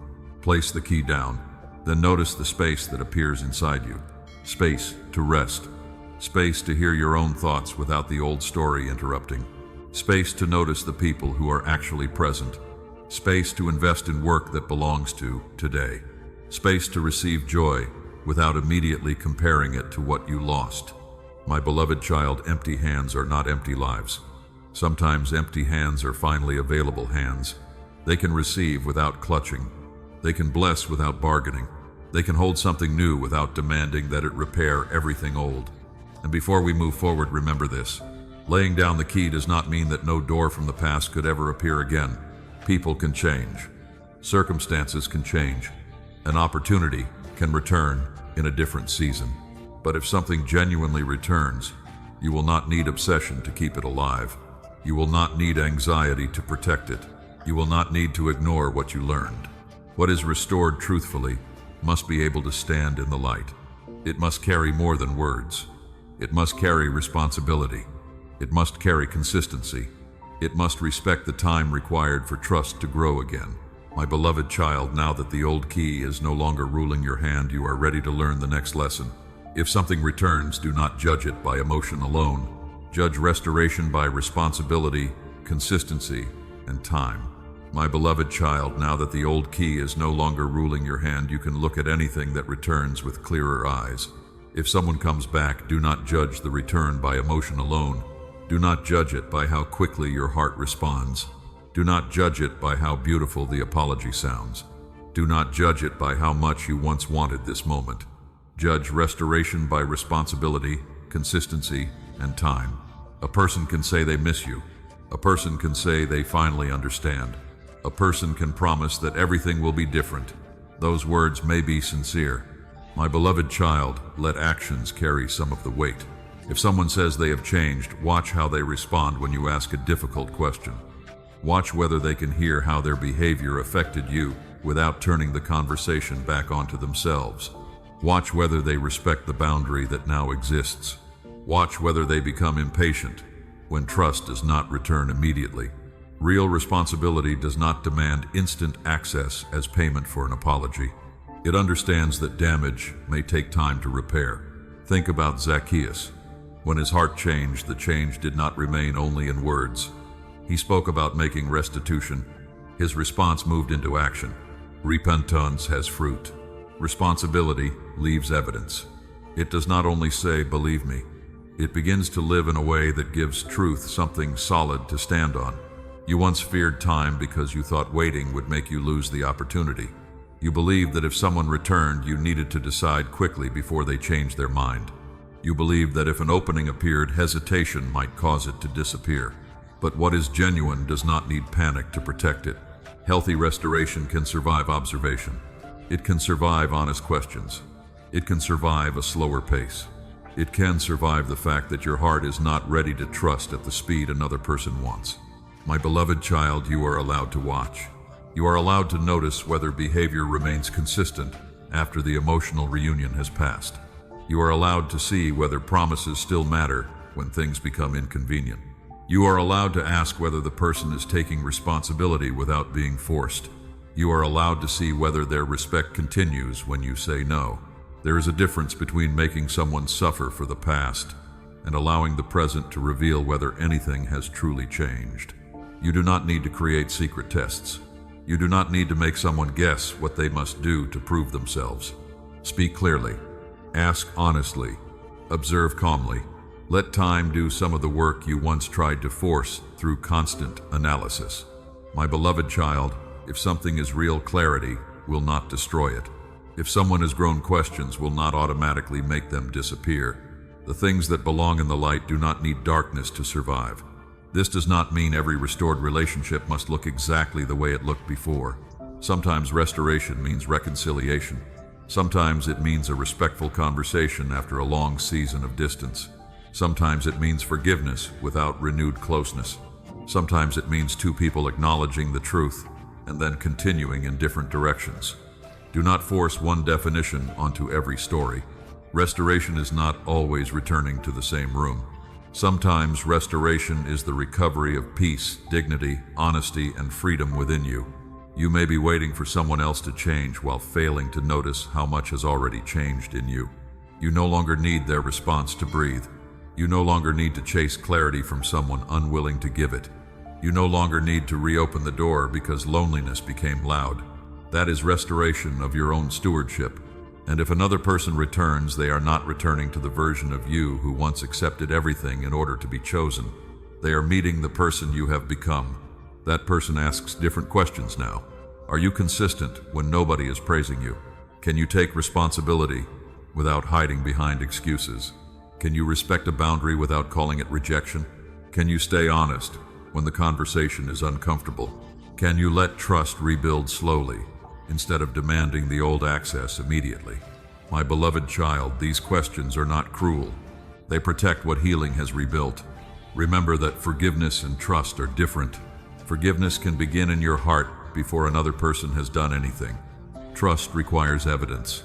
Trust grows through repeated truth. Trust notices patterns. Trust becomes stronger when words and actions continue to agree. You cannot command yourself to trust simply because someone apologized. And you do not need to feel guilty because your heart requires time. Time is not revenge. Time is where consistency becomes visible. A person can perform change for a day. A pattern speaks across many days. A person can say the right thing once. Character reveals whether the right thing can be lived repeatedly. My beloved child, let time speak. Do not rush to label a return as destiny. Do not rush to label it as deception either. Listen, watch, pray. Let truth gather weight. If responsibility appears, notice it. If excuses return, notice them too. If someone respects your questions, let that matter. If they pressure you to forget what happened before trust has been rebuilt, let that matter as well. You do not owe anyone a conclusion before enough truth has been revealed. My beloved child, healthy restoration does not require you to erase the lesson. It does not say, if you really love me, you will stop talking about the wound. It does not say, if you have truly forgiven me, everything should go back to normal now. It understands that the old normal may have been part of the problem. Something new may need to be built. New communication, new limits, new responsibility, new expectations, and sometimes the new thing is distance with peace. You are not failing if reconciliation is not wise. You are not unloving if trust cannot be restored. You are not lacking faith if you need evidence before giving access again. My beloved child, I do not ask you to keep obsession alive in case something meant for you returns. You do not need to stand guard at the old door every night. If something genuine comes back into your life, it will have the opportunity to reveal itself without your anxiety keeping it alive. You can continue living. You can work. You can rest. You can build. You can laugh. You can move forward while allowing time to show you what is true. And if restoration proves genuine, receive it with wisdom. If it does not, let that truth free you without turning your heart bitter. But there is something deeper beneath this lesson. Sometimes the person you keep hoping will return is carrying more than their own name in your imagination. You attached a dream to them, a future, a feeling of finally being chosen.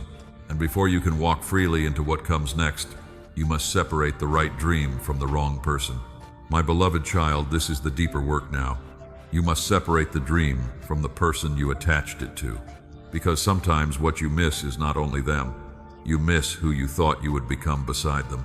You miss the version of yourself who finally felt chosen, secure, understood, and important. You miss the future you built in your imagination. You miss the room where you believed you would finally be able to breathe. And because that dream felt beautiful, you began treating the person connected to it as though they were the only path to it. My beloved child, that is where attachment becomes heavier than truth. You may have wanted love. That desire was not wrong. You may have wanted partnership, stability, respect, affection, or a place where you no longer had to question whether you mattered. Those desires are human. They do not become foolish simply because the person you attached them to could not carry them. The dream and the person are not the same thing. This matters because when the relationship ends, the mind often tells you that the dream ended with it. When the opportunity disappears, you assume the future you imagined has disappeared too. When someone walks away, part of you believes they took the life you wanted with them. My beloved child, they did not own that life. They were one name you placed inside a larger hope. They were one path you imagined. They were never the entire meaning of your future. Think about Samuel, standing before the sons of Jesse. He looked at what appeared impressive and thought, surely this must be the one. But appearance was not the final measure. The person he first expected was not the person God had chosen for that role. My beloved child, sometimes you do something similar with your own dreams. You see a person, a relationship, a career, or an opportunity, and decide this must be the doorway through which everything good will come. Then when that doorway closes, you do not only grieve the door, you grieve the whole future you placed behind it. That is why the loss can feel larger than the relationship itself. My beloved child, let yourself admit that. Do not reduce your grief by pretending you only miss a person. Sometimes you miss a life you rehearsed so many times that it began to feel like memory. But a future imagined is not a future guaranteed. And losing one imagined path does not mean losing every possibility of love, purpose, stability, or joy. I am not asking you to stop wanting what is good. I am asking you to remove the wrong name from the good desire. Maybe you wanted to be loved consistently. Keep that desire. Maybe you wanted someone who could communicate honestly. Keep that standard. Maybe you wanted work that allowed you to use your gifts with dignity. Keep pursuing meaningful work. Maybe you wanted a home that felt peaceful. Keep building peace. But stop saying it can only happen through the person or opportunity that could not meet you in truth. My beloved child, your dream becomes a prison when you insist that it can wear only one face. You begin waiting for one person to become capable of building what they repeatedly showed they could not build. You begin asking one closed door to become the entrance to every hope. You begin protecting a fantasy because releasing the person feels like releasing the future. But what if the future is larger than the path you pictured? What if the desire was pointing towards something true, while the person was only where you first tried to place it? This does not mean another person is guaranteed to appear. It does not mean every lost opportunity will be replaced with something bigger. I am not promising you a specific outcome. I am teaching you not to make one human being the owner of your hope. My beloved child, hope becomes healthier when it is rooted deeper than one person's decision. You can desire love without demanding that a certain person provide it. You can desire purpose without believing one job is the only place your gifts can matter. You can desire belonging without returning to a room where you had to become smaller to stay. You can desire restoration without insisting that restoration must look like reunion. Sometimes the most painful part of letting go is not losing what was. It is releasing what might have been. That imagined future can feel almost sacred because you invested so much emotion into it. My beloved child, direction can be found again. You do not need to erase the dream. You need to loosen your grip on the route.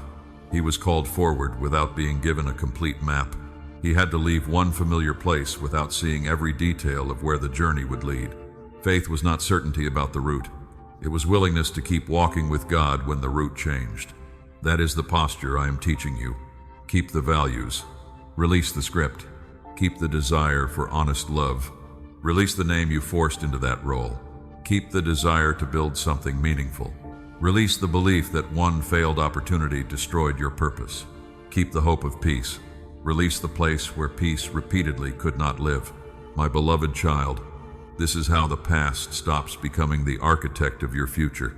If you carry the old blueprint into every new room, you will compare everything to what never fully existed.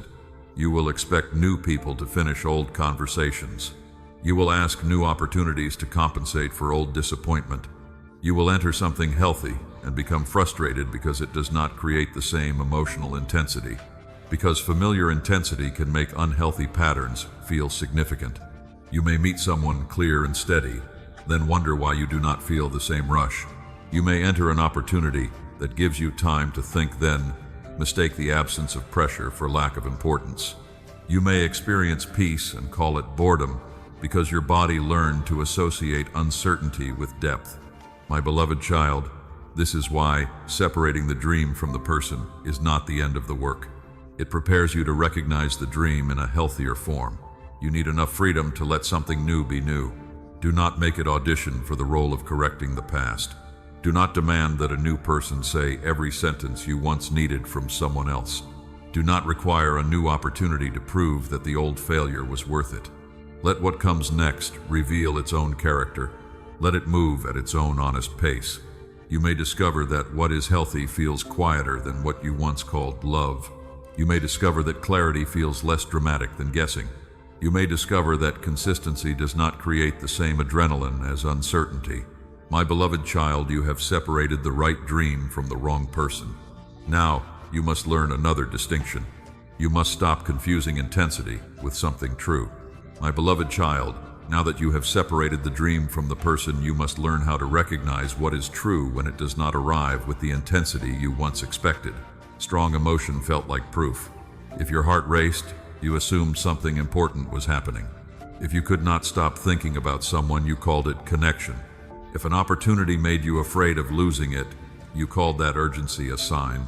If a relationship kept you guessing, waiting, analyzing, and hoping, the emotional tension made it feel deep. My beloved child, intensity can feel meaningful without being healthy. Sometimes your body reacts strongly because something is familiar, not because something is right. You may have learned to pay close attention to small changes, a different tone, a delayed message, a sudden silence, a shift in someone's face, a promise that sounded warm one day and uncertain the next. There may have been seasons when noticing those changes helped you prepare for disappointment. You learned to scan the room. You learned to anticipate the storm. You learned to stay ready because being surprised felt dangerous. I do not shame you for that. A skill that once helped you survive deserves understanding. But what protected you in one season can confuse you in another if it is never examined. When your heart becomes accustomed to instability, calmness may feel strangely empty. When you are used to chasing clarity, clarity can feel too easy. When affection once came mixed with uncertainty, steady affection may not create the same rush. Then you begin wondering whether something is missing. My beloved child, perhaps what is missing is not love. Perhaps what is missing is the anxiety you learned to associate with love. There is a difference. Chaos can make your senses feel awake. Uncertainty can keep your mind occupied. Inconsistency can make every small moment of attention feel valuable. You receive one kind message after days of distance, and the relief feels powerful. That relief can be mistaken for intimacy. But relief from confusion is not the same as genuine closeness. A person should not have to keep you thirsty, so one cup of water feels like a miracle. My beloved child, healthy love does not need to starve you of security in order to make affection feel precious. The same principle can appear outside relationships. A work opportunity that pressures you to decide before you understand the details can feel exciting because the stakes seem high. A person who moves too quickly can feel passionate because there is no time to think. A promise that sounds enormous can feel spiritual because it awakens hope immediately. But excitement is not evidence. Your feelings matter, but they are not the only witnesses in the room. Think about Elijah after the noise of wind, earthquake, and fire. The dramatic events were powerful, but the encounter that required his attention came more quietly. My beloved child, do not assume that truth must always shout to be important. Some of the strongest things will be steady. A person who keeps their word, a friend who does not punish your honesty, a relationship where you do not have to decode silence every night, an opportunity that gives you enough room to ask questions, a home where you can rest without waiting for the next emotional explosion. This steadiness may feel unfamiliar. You may even call it boring. Notice that reaction without obeying it. Boredom and peace are not always the same thing, but neither are peace and emptiness. Ask what is absent. Is there truly no connection? Or is there simply no crisis? Is there truly no depth? Or is there no uncertainty keeping your mind activated? Is the person uninterested? Or are they respecting your space instead of pulling you closer and pushing you away? My beloved child, your body may need time to learn a new language. You are teaching it that consistency is not a warning sign. You are teaching it that a door opening slowly is not rejection. You are teaching it that a person who respects your boundary is not indifferent. You are teaching it that enough time to think does not make an opportunity less valuable. You are teaching it that peace does not mean something bad is hiding nearby. This learning happens through repetition. One calm conversation, one boundary that is respected, one promise that is kept, one disagreement that does not become punishment, one quiet evening where nobody disappears because you told the truth. Small experiences like these begin building a new record inside you. My beloved child, do not rush that process. You do not have to force yourself to trust just because something seems healthy. You are allowed to observe. You are allowed to let your body catch up with what your mind is learning. You are allowed to notice caution without making caution the final answer. The goal is not to become naive. The goal is to stop requiring chaos before something feels significant. There are also moments when intensity is appropriate. Grief can be intense. Joy can be intense. Love can be passionate. Important decisions can carry strong emotion. I am not telling you that every powerful feeling is false.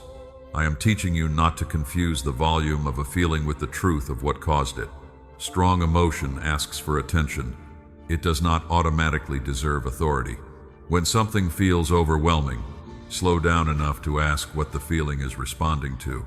Is it responding to character or scarcity, to consistency or fear of losing, to honest connection, or the familiar struggle to be chosen? My beloved child, these questions help separate depth from adrenaline. You no longer need another person to make you uncertain before you feel interested. You no longer need an opportunity to threaten disappearance before you value it. You no longer need confusion to make a connection feel profound. What is genuine can be clear. What is meaningful can be steady. What is loving can give your nervous system room to rest. And something can move slowly without being dead. Remember how roots grow beneath the soil before anything visible rises above it. The absence of drama does not mean the absence of life. Sometimes quiet growth is stronger because it is not spending all its energy surviving storms. My beloved child, let yourself experience what is healthy without trying to turn it into the old pattern. Do not create tests just to produce reassurance. Do not withdraw to see whether someone will chase you. Do not provoke uncertainty because certainty feels unfamiliar. Do not mistake peace for a lack of chemistry simply because your old chemistry was mixed with fear. Stay present. Watch. Ask. Breathe. Let what is in front of you become itself. You do not need to decide its entire meaning today. That is the next freedom. You can stop measuring truth by intensity and begin measuring it by what remains consistent in the light. And once you stop demanding that something feel dramatic before you believe it matters, you become ready for the next lesson. You can let time reveal what is genuine. My beloved child, now that you are learning not to measure truth by intensity, you must learn another kind of patience. You must let time reveal what is genuine. You do not need to decide what a person means after one beautiful conversation. You do not need to call an opportunity perfect because it arrived when you were tired of waiting. You do not need to reject something simply because it feels unfamiliar. My beloved child, truth often becomes clearer when you stop forcing it to speak before it is ready. For a long time, uncertainty made you anxious. You wanted answers quickly because quick answers made you feel safe. If someone showed interest, you wanted to know where it was going. If an opportunity appeared, you wanted to know whether it would succeed. If someone returned, you wanted to know whether they had truly changed. So you tried to decide before enough evidence existed. Sometimes you filled the empty spaces with hope. Sometimes you filled them with fear. That is why I am teaching you to observe. Speak honestly. Ask what you need to ask. Then watch what happens over time. Let people reveal who they are without writing the role for them in advance. Let an opportunity show its demands before you build your identity around it. Let a promise live long enough to become a pattern. My beloved child, consistency cannot be rushed. Character is not proven by one impressive moment. A person can be kind for a day. A person can say the right words once. A person can apologize beautifully. But time shows whether kindness remains when they are disappointed.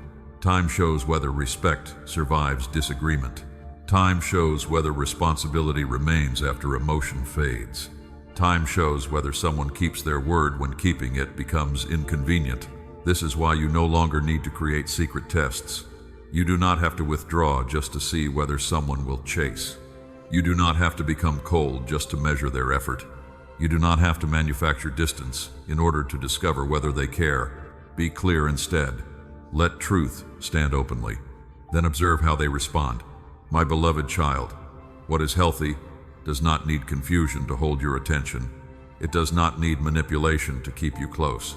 It does not need constant pressure to make itself important. What is genuine can withstand the light. It can withstand questions. It can withstand a reasonable pace. It can withstand the fact that you are learning to move differently. Think about fruit growing on a tree. You do not decide what kind of fruit it bears by staring at one leaf. You wait. You watch what develops. Jesus taught that a tree is known by its fruit. That does not mean you become suspicious of everyone. It means you pay attention to what a life repeatedly produces. My beloved child, words matter, but fruit gives words context. If someone says they respect you, watch whether they respect your no. If someone says they care, watch whether they disappear whenever care requires effort. If someone says they are honest, notice whether truth remains when honesty costs them something. If an opportunity promises growth, look at whether it also requires you to abandon your values. If a relationship promises peace, notice whether your questions are welcomed or treated like a threat. Time helps separate appearance from substance. You once thought waiting meant losing. Now you are learning that waiting can also mean seeing. There is a difference between fearful delay and patient observation. Fearful delay keeps circling because it refuses responsibility. Patient observation stays awake while evidence develops. Fearful delay says, I will never decide because I might be wrong. Patient observation says, I do not need to decide before I know enough. My beloved child, there will still be moments when a decision must be made quickly. Life does not always give you unlimited time, but even then, panic is not your best guide. Use the information you have. Ask what matters most. Notice the pattern already present. Seek wise counsel when needed. Then choose responsibly without pretending you can remove every risk. Discernment does not promise perfect outcomes. It helps you make honest decisions with the truth available to you. And when you have time, use it. Do not treat time like an enemy. Let the other person show whether their actions continue to agree with their words. Let the work show whether it fits your values after the excitement settles. Let the relationship pass through ordinary days, not only beautiful moments. Let yourself see how you feel after the conversation, not only during it. Do you feel free to be honest? Do you feel pressured to perform? Can you rest? Can you ask for clarity? Can you disagree without fearing that everything will disappear? My beloved child, these are not small questions. They reveal the structure beneath the emotion. You are learning to let truth acquire its own weight. You do not have to make every new thing carry the meaning of your entire future. A new friendship can simply be a friendship while trust develops. A new opportunity can simply be something worth exploring. A returning person can simply be someone whose present character needs to be observed. You do not have to declare destiny before reality has had time to speak. This protects your hope. It also protects your peace. Because when you stop forcing conclusions, you stop carrying futures that have not been given to you. You can stay in the present. You can notice what is real today. You can appreciate kindness without promising your whole heart. You can explore an opportunity without calling it the answer to every prayer. You can allow someone to be consistent without demanding that one good week erase an old pattern. My beloved child, time does not make every situation clear. Some people remain confusing because confusion is how they live. Some opportunities remain vague because the structure itself is unstable. And that is also information. If clarity never increases, notice that. If every honest question creates more fog, notice that. If you are continually asked to wait while nothing responsible develops, notice that. Patience is not an obligation to remain forever in uncertainty. Time reveals what is genuine, but it can also reveal what is not. That truth may disappoint you. Let it. Disappointment is easier to heal from than years spent defending what reality never supported. My beloved child, you are becoming someone who can wait without disappearing inside the waiting. You can observe without obsessing. You can hope without inventing. You can ask without accusing. You can give something time without giving it unlimited access. That is maturity. And as you begin living this way, you may look back and realize that some of the empty spaces you once hated were doing more than making you wait. They were clearing noise. They were exposing what had no foundation. They were making room for you to hear more clearly. My beloved child, that is what we must understand next. You need to see what the empty season was quietly clearing away. My beloved child, now you are ready to look at the empty season differently. Not romantically, not as though every painful thing was secretly pleasant, not as though every loss should suddenly make you grateful. But honestly, there were stretches when your life felt unusually quiet. People disappeared, plans slowed down, conversations you expected never happened, doors you thought would open remained closed. And because so much seemed to be missing, you assumed something had gone wrong. You looked at the empty spaces and called them evidence that you had been forgotten. My beloved child, some of those spaces were revealing what had been occupying too much room inside you. Too many voices were sitting at the table of your decisions. The voice of old rejection, the voice of comparison, the voice that asked what everyone else would think, the voice that said this might be your final chance, the voice that warned that if you did not say yes immediately, you would lose everything. When all those voices spoke at once, truth became harder to hear. So the quiet season exposed them. You began noticing how often your decisions were being filtered through old wounds. You began seeing how quickly one person's silence could become a judgment against your worth. You began recognizing how often fear dressed itself like responsibility. That clarity did not arrive because everything became easy. It arrived because some of the noise stopped. Think about Gideon reducing the number of men around him before the battle. The story is not a formula for your life, but it shows how less can sometimes reveal what dependence has been hiding. My beloved child, there are seasons when subtraction teaches you what abundance never could. When one person leaves, you may finally notice how much of your energy had been spent managing their unpredictability. When one plan fails, you may discover how completely your identity had been attached to one outcome. When an invitation never comes, you may realize how willing you were to accept anything just to avoid feeling left behind. When a door stays closed, you may finally stop building your entire future around getting through it. That does not mean every closed door was directly arranged by me. Hear this clearly. Some things that happened to you were genuinely wrong. People used their freedom badly. Some lied. Some betrayed. Some acted carelessly with a heart they should have treated with greater responsibility. Some decisions made by others created real harm. I do not call harm good just because I can bring wisdom from what followed. I do not need to rename betrayal as blessing in order to redeem what it tried to do to you. My beloved child, redemption does not erase responsibility. What was wrong can remain wrong. What was painful can remain painful. And still, pain does not have to become the final authority over your future. I can help you take what once made you fearful and separate fear from the wisdom hidden inside the experience. That distinction matters. Fear says never trust again. Wisdom says let trust grow through evidence. Fear says close every door. Wisdom says learn which doors deserve access. Fear says if one person betrayed you, everyone eventually will. Wisdom says one person's failure does not define every future relationship. Fear says return to what is familiar, because at least you know how it hurts. Wisdom says familiarity does not make a harmful place safe.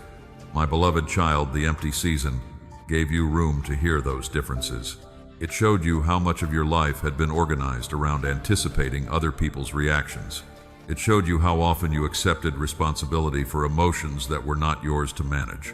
It showed you how many decisions were being made to avoid rejection rather than to honor truth. That awareness is not punishment. It is information, and information can become freedom when you respond to it honestly. Maybe a conversation you wanted never happened. You may still wish it had, but perhaps the absence of that conversation kept you from returning to the same cycle before you were ready to see it clearly. Maybe an opportunity passed. You may still feel disappointed, but perhaps losing that option forced you to examine why you were so afraid that no other path could ever exist. Maybe someone failed to keep their word. That hurt, but their inconsistency also gave you information before you handed them more years, more trust, or more authority. My beloved child, do not force yourself to be thankful for the wound. Be thankful for what you can now see. There is a difference. You can say, I wish this had not happened, and I refuse to let what happened teach me the wrong lesson. You can grieve what was lost while keeping the wisdom that remains. You can acknowledge that someone hurt you without allowing their behavior to become the blueprint for how you treat everyone else. This is how pain stops reproducing itself. The empty season also exposed where you had confused being needed with being loved. When people stopped asking, part of you felt invisible.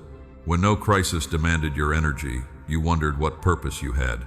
When nobody needed rescuing, stillness felt uncomfortable. My beloved child, that revealed something important. You had learned to prove your worth through usefulness. But your value does not increase because you are exhausted. You do not become more worthy because everyone has access to your strength. You are allowed to exist without constantly solving someone else's emergency. The quiet gave you space to discover that. It gave you room to ask what you actually want. What kind of relationships allow truth? What kind of work lets you remain honest? What rhythms protect your health? What responsibilities are truly yours? What boundaries create order rather than guilt? These questions are part of the clearing. A room feels strange when furniture has been removed. At first, emptiness can look unfinished, but empty space can also reveal the shape of the room. My beloved child, you are beginning to see the shape of your inner life without everything that once crowded it. Do not rush to fill every space.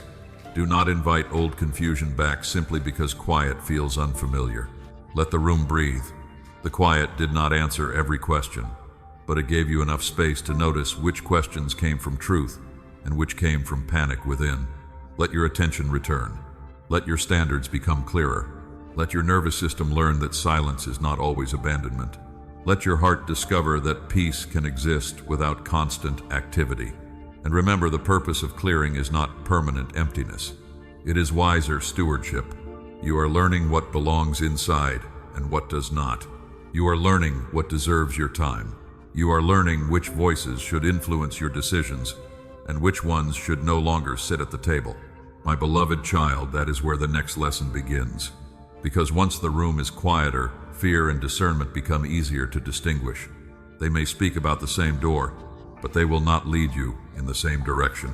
My beloved child, now that the room inside you is quieter, you can begin to hear the difference between fear and discernment. They may look at the same situation. They may notice the same risk. They may even use the same words, but they do not lead you toward the same life. Fear says, close everything. Discernment says, open only what has earned access. Fear says, nobody can be trusted. Discernment says, let time reveal who is trustworthy. Fear says, decide immediately or you will lose your chance. Discernment says, what is genuine can withstand honest clarity. Fear says, go back because at least you know that room. Discernment says, familiarity does not turn danger into home. My beloved child, this distinction matters because fear often borrows the language of wisdom. It tells you that distance is maturity. It tells you that suspicion is protection.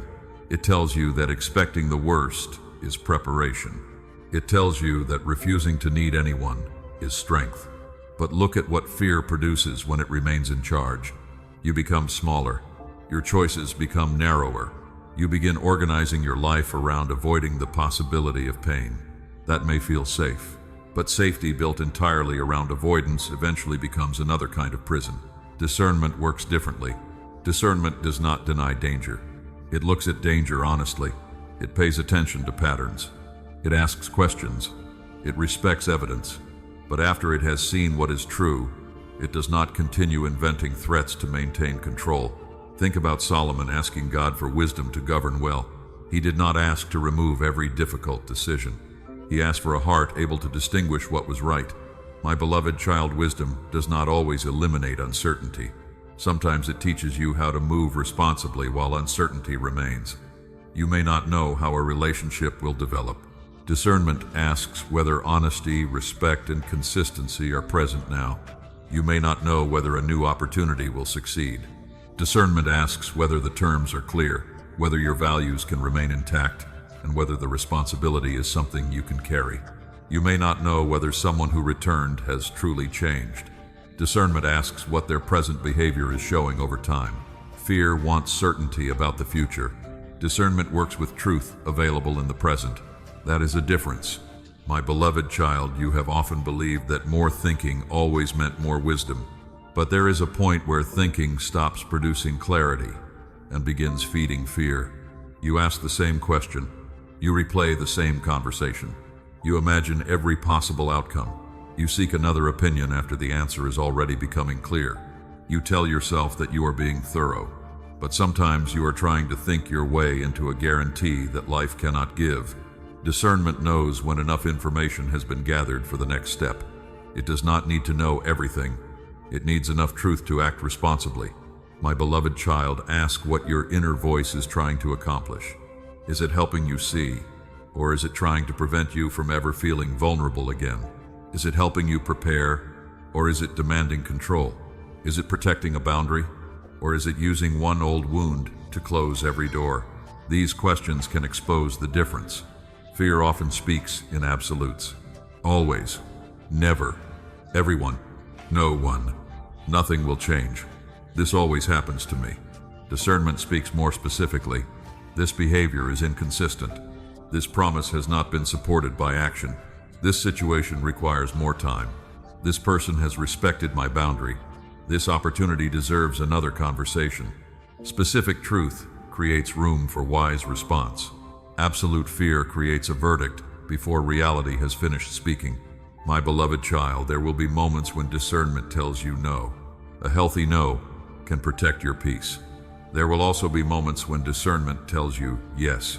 A healthy yes may still make you nervous. Do not assume nervousness means the answer is wrong. The question is whether fear is warning you about evidence or reminding you of an old injury. Sometimes your body remembers before your mind understands. A certain tone may make you tense. A delayed reply may awaken old rejection. A calm opportunity may feel suspicious because previous opportunities carried pressure. Pause when that happens. Do not mock yourself. Do not obey the feeling either. Ask what belongs to this moment and what belongs to another season. That question can return you to the present. My beloved child, discernment is not coldness. It can be compassionate. It can understand why someone behaves as they do and still recognize that the behavior is not safe for you. It can forgive without restoring access. It can hope without inventing evidence. It can love without handing over responsibility for your emotional life. Fear says compassion requires you to reopen the door. Discernment says compassion and boundaries can live in the same heart. Fear says saying no makes you cruel. Discernment says a truthful no can prevent resentment, confusion, and harm. Fear says if someone is disappointed by your boundary, you must have done something wrong. Discernment says another person's disappointment is not automatic proof of your guilt. My beloved child, you are learning to manage your inner house with dignity. That is what has changed. The past no longer receives the final vote. Old rejection does not get to decide what you deserve. Past failure does not get to interpret every new possibility. Another person's urgency does not get to control your pace. You are reclaiming your seat at the table inside yourself, and I want you to understand what that responsibility means. I remain your foundation. I give wisdom. I give truth. I give grace for the moments when you are unsure, but I have also entrusted you with choices. You decide which conversations continue. You decide which behavior receives access. You decide whether a boundary remains standing after guilt appears. You decide whether you will keep returning to what has already shown you its pattern. This is not punishment. It is dignity. You are not powerless at the door anymore. My beloved child, stewardship does not mean controlling everyone outside the house. It means managing what you permit inside. You cannot force someone to become honest. You can decide whether dishonesty gets repeated access. You cannot force someone to respect you. You can decide how close disrespect is allowed to stand. You cannot make every opportunity safe. You can slow down enough to examine what it requires. You cannot guarantee that you will never be hurt again. You can refuse to abandon yourself simply to avoid being left. That is discernment, not fear. And now the lesson becomes practical. You do not need to open every door. You do not need to solve your future tonight. You only need to steward the house you have been given and recognize the next door that can be opened in truth. My beloved child, that is where we go next. You will learn how to guard the house without becoming closed, and how to open one door without surrendering the peace you fought so hard to recover. My beloved child, you have learned that stewardship is not about controlling everyone outside the house. It is about becoming responsible for what you allow inside. That responsibility is not punishment. It is dignity. For a long time, you thought love meant keeping every door open. You believed loyalty meant saying yes even when you were tired. You believed a good heart should make room for everyone who knocked. But a wise steward does not confuse access with love. A wise steward asks whether their presence respects the order of the house. My beloved child, boundaries are not walls built against love. They are doors that allow love to enter through truth. Someone can ignore your no and call it persistence. Someone can make you responsible for their emotions and call it connection. But truth gives you language for what is happening. You can welcome someone into one room without giving them access to every room. You can be generous without handing away the peace you work to rebuild. Think about the wisdom in Proverbs that speaks about guarding the heart because life flows from it. Guarding does not mean hiding. It means understanding that what enters you influences how you live. My beloved child, that is why this lesson must become practical now. You do not need to open every door today. Open one right door. Only one. Maybe it is the door to an honest conversation you have avoided because you were afraid of disappointing someone. Maybe it is the door to resting without explaining why you need rest. Maybe it is the door to finally stopping the habit of checking what has already ended. Maybe it is the door to asking for help instead of carrying everything alone. Maybe it is the door to beginning work you delayed because one disappointment convinced you effort was pointless.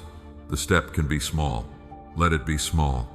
Faithfulness does not become more valuable because it looks dramatic. A quiet act of truth can change the direction of a season. My beloved child, you once believed opening a door meant rushing through it. Now you understand that opening can begin much earlier. You can open a conversation. You can open a window inside yourself where light has not been allowed to reach. Mature consent is different from panic. Panic says I must do everything now.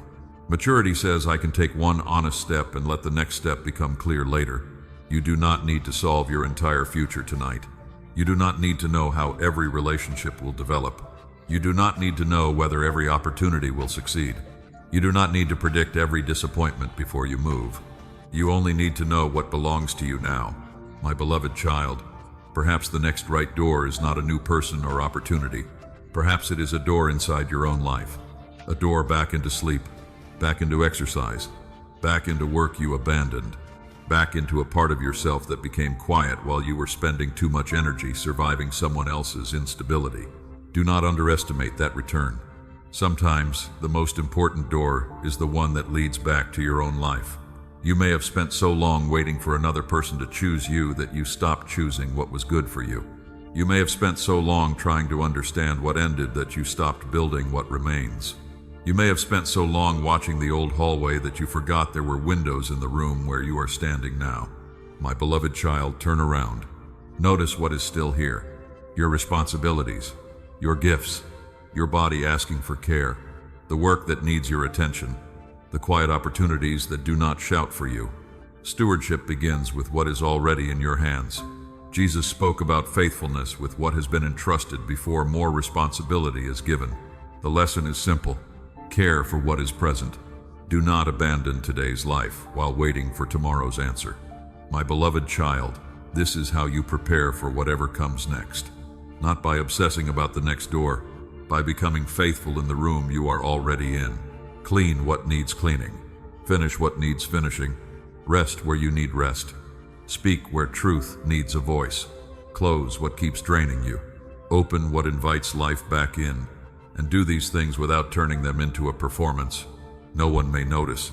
That is all right. A house becomes peaceful through many quiet decisions. One boundary kept. One promise honored. One unnecessary argument refused. One honest prayer. One evening when you choose not to check. One morning when you begin again. My beloved child, this is evidence that the lock has turned.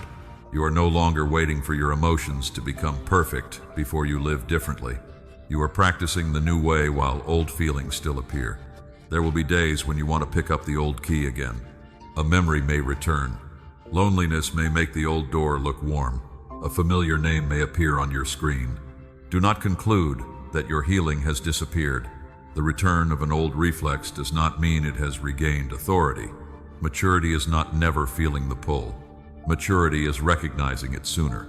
It is saying this is an old fear, not a new instruction. This is familiarity, not safety. This is memory, not prophecy. Then you place the key down again. My beloved child, that is stewardship too. You do not manage the house perfectly once and never think about it again. You keep returning to truth. You keep noticing what belongs. You keep adjusting when something changes. You keep asking whether the door in front of you allows honesty, responsibility, peace, and room to remain yourself. If it does, you can open it slowly. You can take one step. You can observe. You can let time speak. You do not need to hand over the whole house because one room feels safe. And if something does not respect truth, you can close the door without hatred. You do not need to prove why. You do not need to win an argument. You can simply protect the order you are learning to keep. My beloved child, you have been given back something precious. Not control over other people. Authority over your own response. That is different. You cannot decide who knocks. You can decide what receives access. You cannot control what returns from the past. You can decide whether the past receives another key. You cannot guarantee what waits beyond the next door. You can decide whether you will enter without betraying yourself. So open one right door. Take one faithful step. Let it be enough for today. Because the final victory is not that every door before you becomes easy. It is that the door behind you no longer decides who you are. And that is what you are ready to understand next. Fear may still speak, but it no longer holds the key. My beloved child, fear may still speak, but it no longer holds the key. That is the victory I want you to understand now. Not that every fear has disappeared. Not that every memory has become painless. Not that every door ahead is already open. Victory is that the past no longer decides who you must be today. Victory is that you can hear the old knock without running toward it. Victory is that you can feel uncertainty without handing your life back to panic. My beloved child, you have changed in quieter ways than you expected. Look at what you have learned. You learned that a closed door does not always mean rejection. You learned that an empty season can reveal what was crowding your heart. You learned that boundaries are not cruelty. You learned that forgiveness does not automatically restore access. You learned that pressure is not the same as peace. You learned that intensity is not the same as truth. You learned that time can reveal what emotion cannot. You learned that fear and discernment may look at the same situation and still lead in opposite directions. My beloved child, these lessons are meant to become the way you live. Do not panic when that happens. Pause it. Breathe. Ask what is true now. Ask what has actually changed. Ask whether your peace becomes clearer or whether pressure begins shrinking your ability to think. Ask whether this can survive honest questions. Ask whether you can remain yourself here. My beloved child, you do not need to answer from the person you used to be. You are allowed to respond from what you know now. That is what it means for authority to change hands. Fear may bring a suggestion. It does not receive the final vote. Loneliness may bring a memory. It does not receive the key. Hope may rise. It does not need to become fantasy. You can hold these feelings and still choose truth. Think about Peter stepping out of the boat. He did not receive a map of the entire sea. He received a call for the step in front of him. The wind still existed. The water was still water. My beloved child, faith did not make the conditions unreal. It made movement possible in the presence of uncertainty. That is how I want you to walk now. Not recklessly. Not pretending that every open door came from me. Not calling every strong feeling confirmation. Walk with attention. Walk with prayer. Walk with the wisdom you have gained. Walk with enough humility to ask for help when you need it. Walk with enough courage to say no when truth requires it. You do not need to become suspicious of everyone. You also do not need to surrender your boundaries to prove that you are loving. You can remain gentle and still be clear. You can remain generous and still protect your time. You can remain hopeful and still watch behavior. You can remain open and still keep the door. My beloved child, stewardship has changed. You are no longer giving every knock equal authority. You are no longer allowing someone else's silence to define your worth. You are no longer treating another person's confusion as an emergency you must solve. You are learning to sit at peace inside your own life. And when something good comes, you do not have to crush it by holding it too tightly. Receive slowly. Observe honestly. Let gratitude exist without demanding guarantees. Let joy visit without immediately asking how long it will stay. Let a safe person be safe without testing them into exhaustion. Let a healthy opportunity remain healthy without forcing it to repair every disappointment that came before. My beloved child, empty hands are capable of receiving because they are not busy gripping old keys. Remember that. The old key may still appear in your memory. There may be days when you want to pick it up. If that happens, do not call yourself a failure. Say, this is an old fear. This is a familiar door. This is not automatically a new calling. Then place the key down again. Healing is not proven by never feeling the pull. It is shown by recognizing the pull sooner and returning to truth more quickly. That is why I can say to you now, you have crossed something real, not because you have become perfect, because fear is no longer required to manage the house. My beloved child, do not spend the next season staring at the threshold. A doorway is meant to be crossed. You have spent enough time studying the room behind you. You have spent enough nights trying to understand why certain people could not give what you needed. You have spent enough energy imagining how the past might have been different. Carry the lesson. Leave the blueprint. The future does not need to be arranged according to the shape of the room you left. Let something new be new. Let new people reveal their own character. Let new opportunities have their own pace. Let your own heart respond without forcing old conclusions onto present evidence. My beloved child, you do not need to know exactly what waits ahead. I am not promising that every step will be easy, but difficulty does not have to return authority to fear. So do not try to solve your entire future tonight. Choose one faithful action. Close what truth says is finished. Open what wisdom says deserves a careful beginning. Let the step be ordinary. My beloved child, I do not measure your faith by how dramatic your movement looks. I look at the direction of your heart, and your heart is no longer facing backward in the same way. You finally understand what the victory was. The old door did not have to disappear. The past did not have to apologize. Fear did not have to become silent. The key only had to change hands. Now keep it where truth, wisdom, prayer, and peace can guide how it is used. Walk forward, my beloved child. Carry what you learned. Leave what no longer belongs to you. Take the next step without forcing the one after it. You are not walking because you can see the entire road. You are walking because you no longer need fear to see it for you. I am with you in the next honest choice. I am with you when the old reflex returns. I am with you when peace feels unfamiliar. I am with you when courage feels small. Keep walking. The door behind you no longer defines your home, and the life ahead does not require you to become someone else before you are allowed to enter it. Bring your whole heart. Bring your wisdom. Bring your boundaries. Bring your hope. Bring your questions. But leave the old key on the table. You have carried it long enough. Now walk with me.